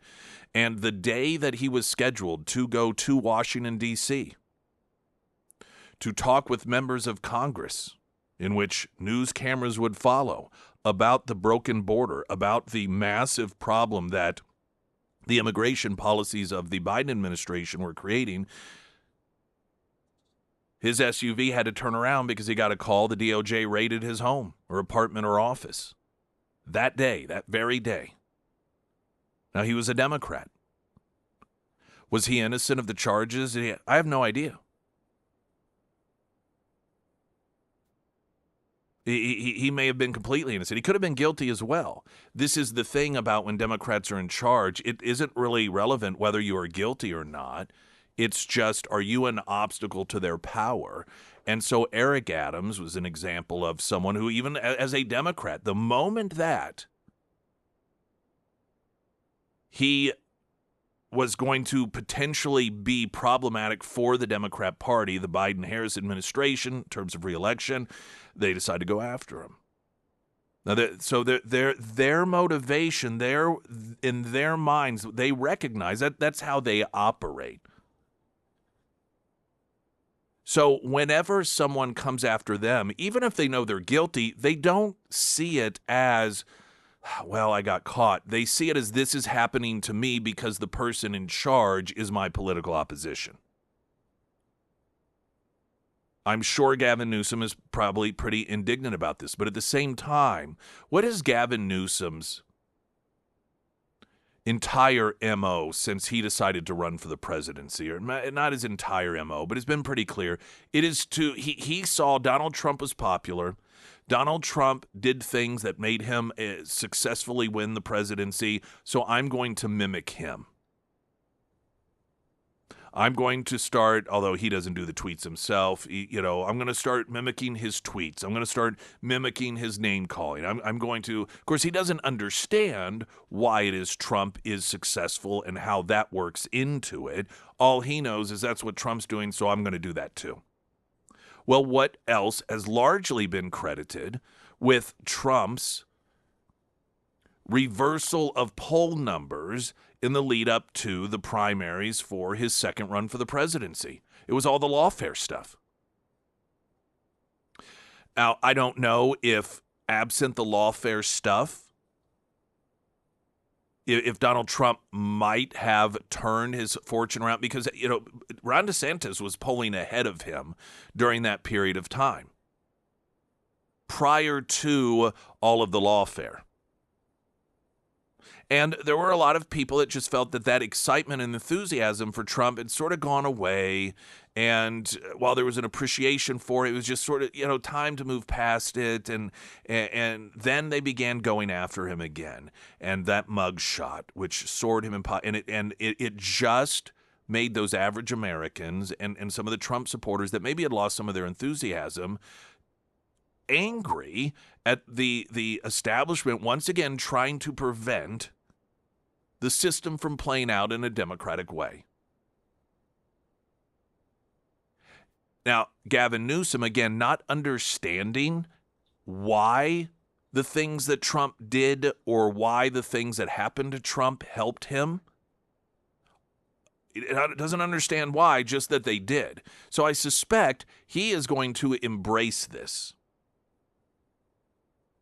because he is going to be saying, well, this is what helped Donald Trump. This is what propelled Donald Trump to leader of the pack as he ran for re-election, and this is arguably what helped him win the general election and make it to the White House, because he was being targeted. And so now this is an opportunity for Gavin Newsom, like handing him a gift, replicating this, and to be indignant and to portray himself as a victim and portray himself as the outsider, and here Donald Trump and his evil world of vengeance is coming after him because he is running for president of the United States. Now, it's not going to work for him because, again, the reasons that it worked for Trump aren't in play here. As for what the accusations are, there's not a tremendous amount of detail right now. First off, it's not coming from the Trump administration. This is something that has been going on for over a year now, and it comes from whistleblowers out of California. So somewhat similar to a Tim Walz situation, in which you have employees or you have whistleblowers within the state that have been calling out corruption for some time. Obviously, that's not what you were supposed to see this as. You're supposed to see it as Donald Trump coming after Gavin Newsom, just like he came after Tim Walz and came after Peely and came after Jimmy Kimmel and came after anyone and everyone that didn't get their way in life. Gavin Newsom's wife is potentially caught up in this as well. So some of those details next. I'm Nick Reed.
Before traffic, Brookline door works. You know, the average garage door gets used. This is residential primarily, 3,000 times per year. You know those giant springs you have? Their lifespan is about 10,000 uses. So on average, if you've gone past 3 years and not had those things replaced, you're on borrowed time. Now, they may last a lot longer. They may not. One thing I can tell you for sure is don't try to replace those on your own. People have gone to the hospital with serious injuries because the amount of tension that are on those springs, you don't realize, very, very dangerous to mess around with. And they can be dangerous when they eventually break as well. I think it's a good idea to be ahead of the curve and just have them replaced after their usage, but you can ride it out if you want as long as possible. Not only residential, but Brookline Door Works deals with commercial doors, loading dock doors. So no matter how big, small, and security gates as well, something that oftentimes gets overlooked. You think we have a security gate here, you know, you enter the code and it slowly opens up, slowly closes up. Well, if you have a situation, you got your employees behind that security gate and they need to go home at night and it's locked up and it ain't opening, You need somebody in your phone that you can call that has 24/7 service, emergency service included, to get that taken care of for you. And security gates as well as loading dock doors, commercial doors, residential doors. Brookline Doorworks take care of all of it for you. You can find them at brooklinedoorworks.com. Traffic now. I'm Nick Reed.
Springfield's Talk 1041, the first alert forecast from Ozarks First meteorologist Tom Schmidt, sponsored by J&S Automotive. Today we'll see a slight chance for showers in the afternoon, otherwise mostly sunny with a high near 82. Tonight, partly cloudy with a low around 65. For your Wednesday, sunny with a high near 89 and heat index values as high as 96. And for Thursday, a 70% chance of showers in the morning and then partly sunny with a high near 80.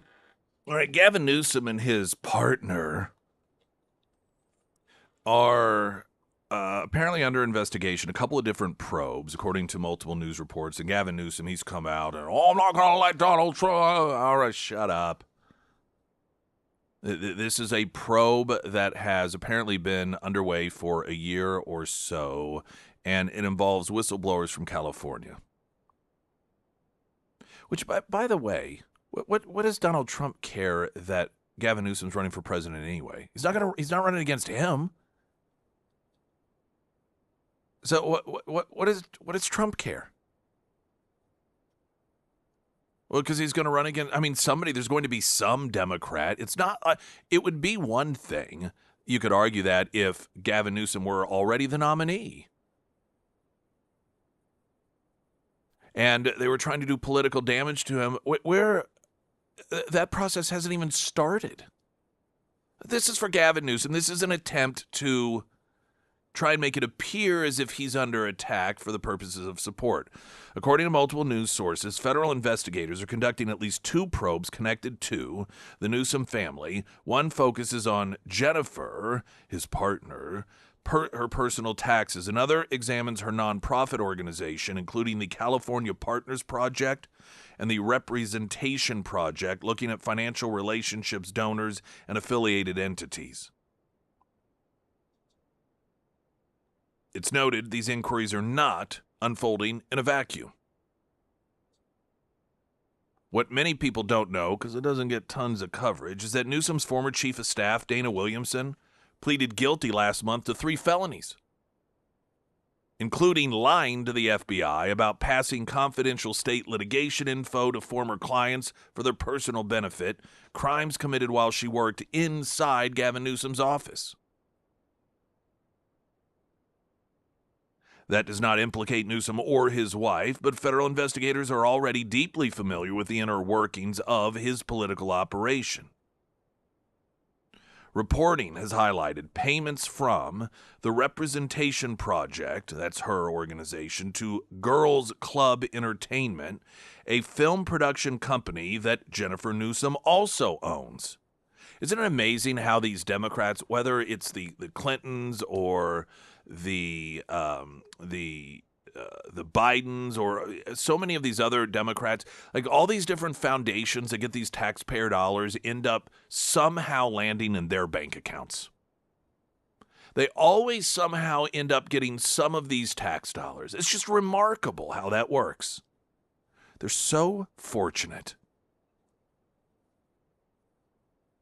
So payments from the Representation Girls to Girls Club Entertainment, a film production company that Jennifer Newsom also owns, totaling $161,250 in 2024 alone. She was also reportedly paid a $150,000 salary from the Representation Project, a nonprofit she controls, paid 6 figures to a company she also controls, while also paying her 6 figures personally. She's really got it layered up there, doesn't she? Gavin Newsom has also reported soliciting millions of dollars in behested payments, donations made to favored charities at a politician's personal solicitation, directed to the California Partners Project since 2020. That reportedly included $1.6 million from a Native American tribe that holds a state casino agreement. Newsom's political strategy is transparent. If the story becomes Donald Trump versus Newsom, many Californians will instinctively choose sides, and so, of course, that's his public play on this. They note the real question whether organizations connected to California's first family operated appropriately when donor money, political influence, and political offices intersected. The challenge here, of course, is that as Americans, we see people who are elected Democrats brazenly do this stuff and get away with it. Oftentimes, we see it play out that way because it is a congressional hearing situation. But the Department of Justice under the Trump administration, particularly post-Pam Bondi, has demonstrated that they are willing to move forward on allegations of illegal behavior that many of us have gotten to the point of thinking would never move forward, and some of those are. So, potentially there could actually be some movement on this. What's going on with the Swalwell thing? We need to look into that. He dropped out of the race, and suddenly all the potential illegal behavior and allegations was just sort of, we expect it to go away when it shouldn't. And I'm not saying that I believe that it is. But there was particularly when it came to some of these sexual assault allegations, talk about him going to prison for a very, very long time. Some of that may obviously be under the jurisdiction of California itself as opposed to the federal government, but I don't think we should forget about that one, because if it is solely the responsibility of the state of California, it's reasonable to expect that they may not necessarily follow through on holding him accountable. It could have been sort of the potential quid pro quo, drop out, and we'll sort of slow drag this thing. So like the Clintons, like the Bidens, the Newsoms apparently have their hand in or are responsible for numerous organizations that receive tax dollars or receive donations at the request of Governor Gavin Newsom, and then the money flows around, eventually ending up in the personal bank account of the Newsoms. Nothing to see here, of course, I'm sure. We can also expect Gavin Newsom to portray himself as the dutiful husband that is defending his poor innocent wife that is only being attacked because she's married to him, when she has not only expected but demanded people pay attention to her, demanded that she get the attention she feels that she's deserved. She even hijacked a press conference at one point, booting him from the podium because she didn't feel like she was getting enough attention. So it'll be interesting to watch this woman who has long portrayed herself as an equal of Gavin Newsom and talks about what they need to do while they're in power, suddenly be the poor, innocent damsel in distress that has done nothing wrong other than being the good little wife to Gavin Newsom. Springfield's Talk 104.1, I'm Nick Reed.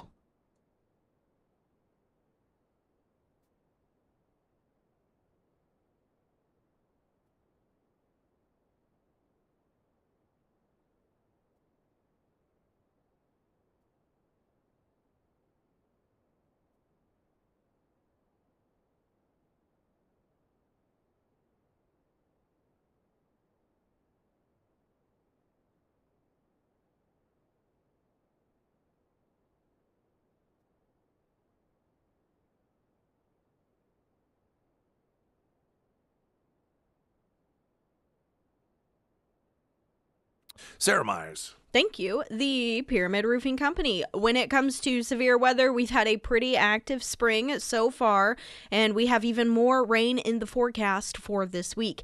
It looks like Wednesday night and into Thursday, that is going to be the best chance for us to see potential severe weather.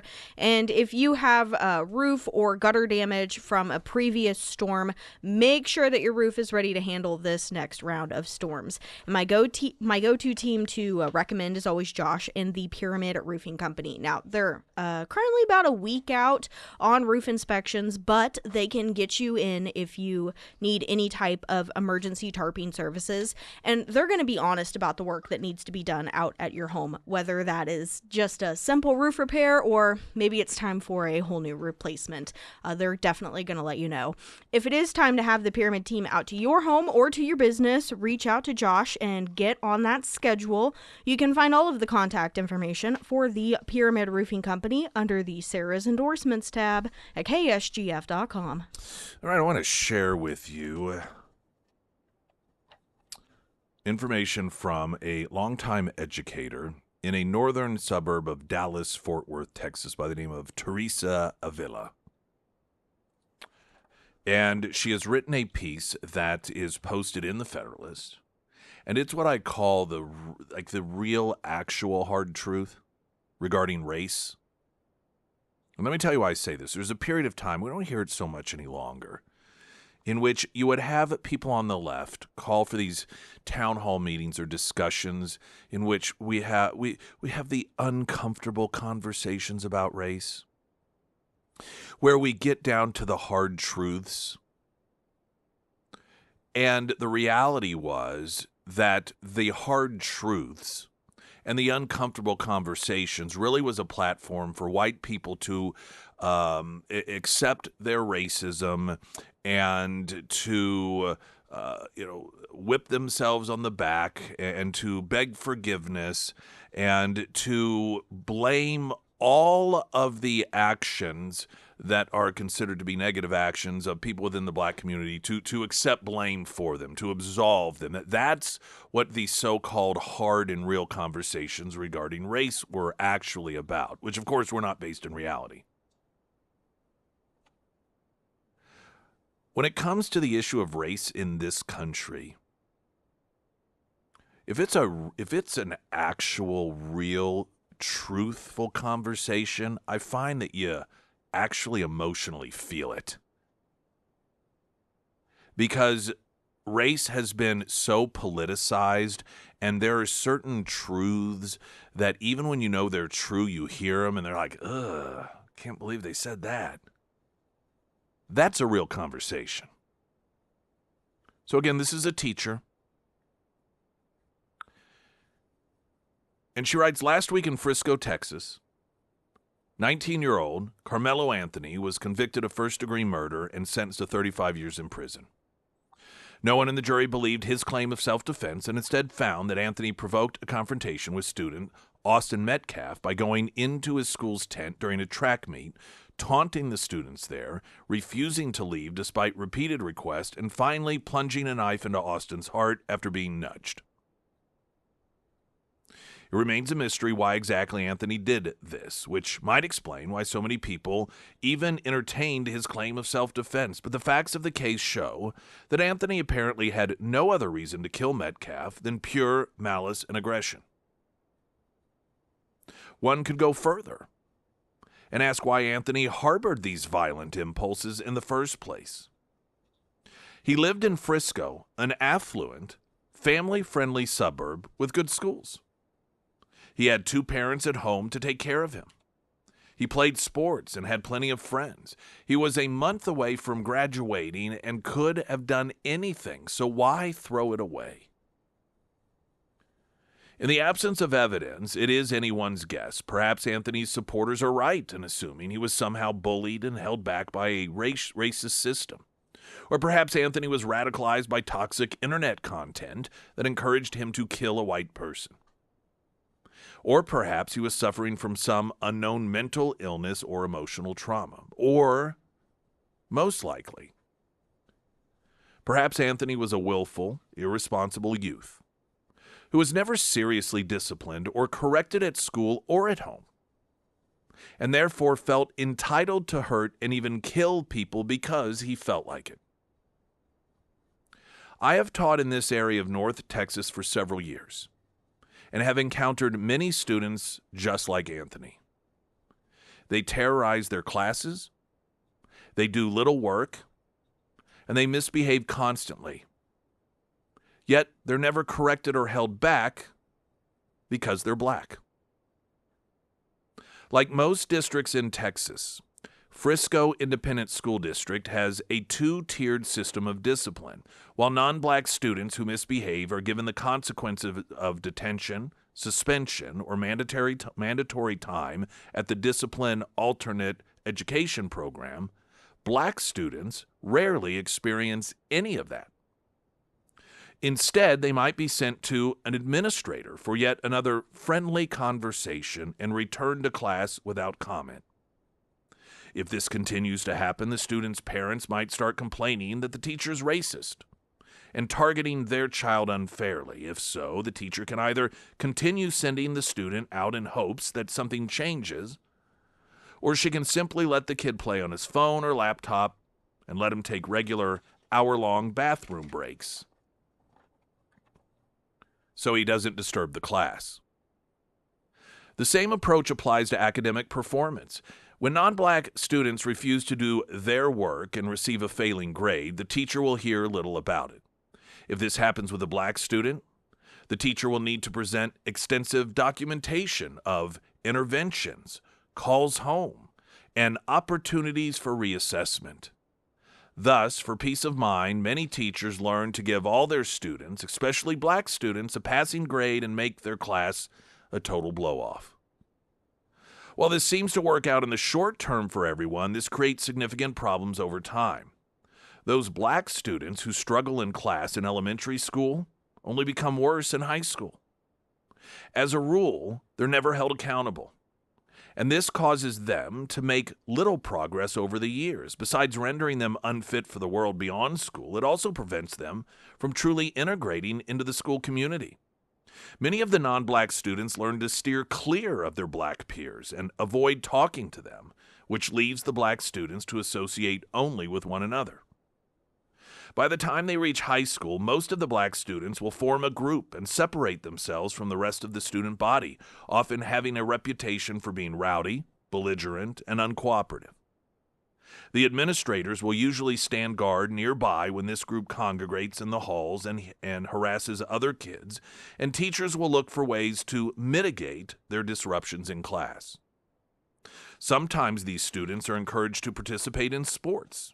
Coaches usually have more latitude for disciplining their players and can channel any excess energy towards something healthy and productive. Even so, Athletics can only do so much and sometimes can make the situation worse by giving an otherwise bad student a sense of entitlement for excelling at a sport.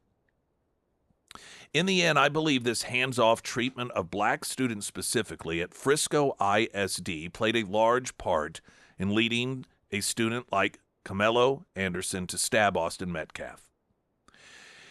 He appears to be one among many difficult black students who never grew up, took responsibility, and developed empathy for his peers. While Anthony's parents obviously deserve most of the blame for how their son turned out, the policies of Frisco ISD are also likely played a role. Anthony should not have been at that track meet, much less allowed to roam free without supervision. He should have known that instigating a fight and attacking students is wrong and unacceptable. He should have been held to the same standard as every other student, instead of being left to develop homicidal delusions. It's telling that no counselor or teacher testified on Anthony's behalf at the trial. This strongly indicates he had a record of dangerous misconduct. It wasn't always that way. Back in 2020, after an audit for the Texas Education Agency that cited disproportionate discipline among black students, Frisco ISD changed its policies to let black students off the hook. Hopefully, this horrible crime will cause the district to end this negligence. It wasn't enough that Carmelo Anthony enjoyed all the privileges of living in Frisco. He needed to live up to those privileges by becoming civilized and peaceful. For Metcalf's sake, as well as Anthony's, this disciplinary double standard must end so that another senseless murder doesn't happen. Schools can be safe, and diverse communities like Frisco can come together again. Again, that's a teacher from the northern suburb of Dallas-Fort Worth, Texas. These are observations from a teacher who lives in this environment. And these are observations that are factual. They are also observations that the vast majority of people, particularly those that are in positions of authority, never, ever, ever want to talk about, either because they have a DEI mindset and they believe that black people do not have the same human capabilities that other people do, so they should not be held to those standards, or they're afraid of being called racist. And when it comes down to it, while in this particular case, of course, there was the ultimate victim who lost his life by being stabbed, but the grouping of individuals that the so-called compassionate left is targeting in order to, quote, help, look what they're turning, look what's happening.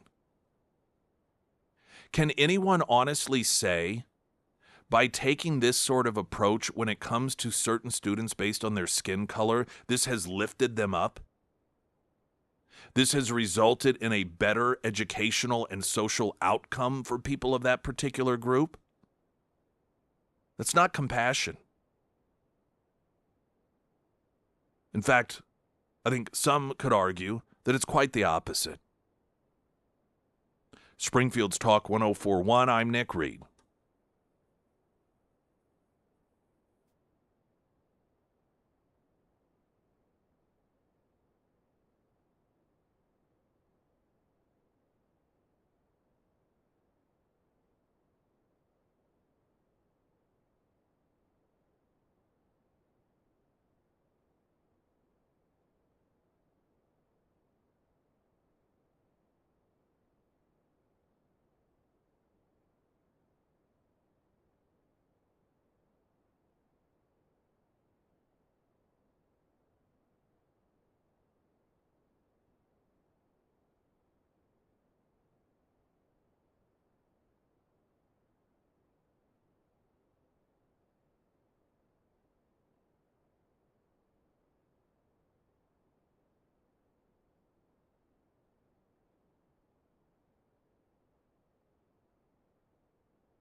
Missouri Attorney General Catherine Hanaway taking aim at major surveillance technology companies over what she says are hidden ties to the Chinese Communist Party and the Chinese military, announcing legal action against Lorex, Lorex, a popular manufacturer of baby monitors, home security cameras, and surveillance systems sold by major American retailers, including Costco, Best Buy, and Amazon. Quote, families and retailers like Costco, Best Buy, and Amazon are being lied to. Lorex is a leading manufacturer of baby monitors and home cameras in concealing material ties to the Chinese Communist Party and the Chinese military, so we are taking them to court. The company's products have maintained deep ties to a company and ongoing supplier of critical components designed or designated a Chinese military company. And it's argued that, of course, like a lot of this stuff, whether it's drones or TikTok or baby monitors, that it allows the communist Chinese to, at the very least, monitor what it is we are doing. Aside from whether one thinks they're nefarious purposes or not, it does make you wonder, like, why does the Chinese military have an interest in in building and manufacturing baby monitors? We'll see you tomorrow. Springfield Livestock, Wednesday Roadshow Inside Mingles there. Glenn Beck's coming up next. I'm Nick Reed.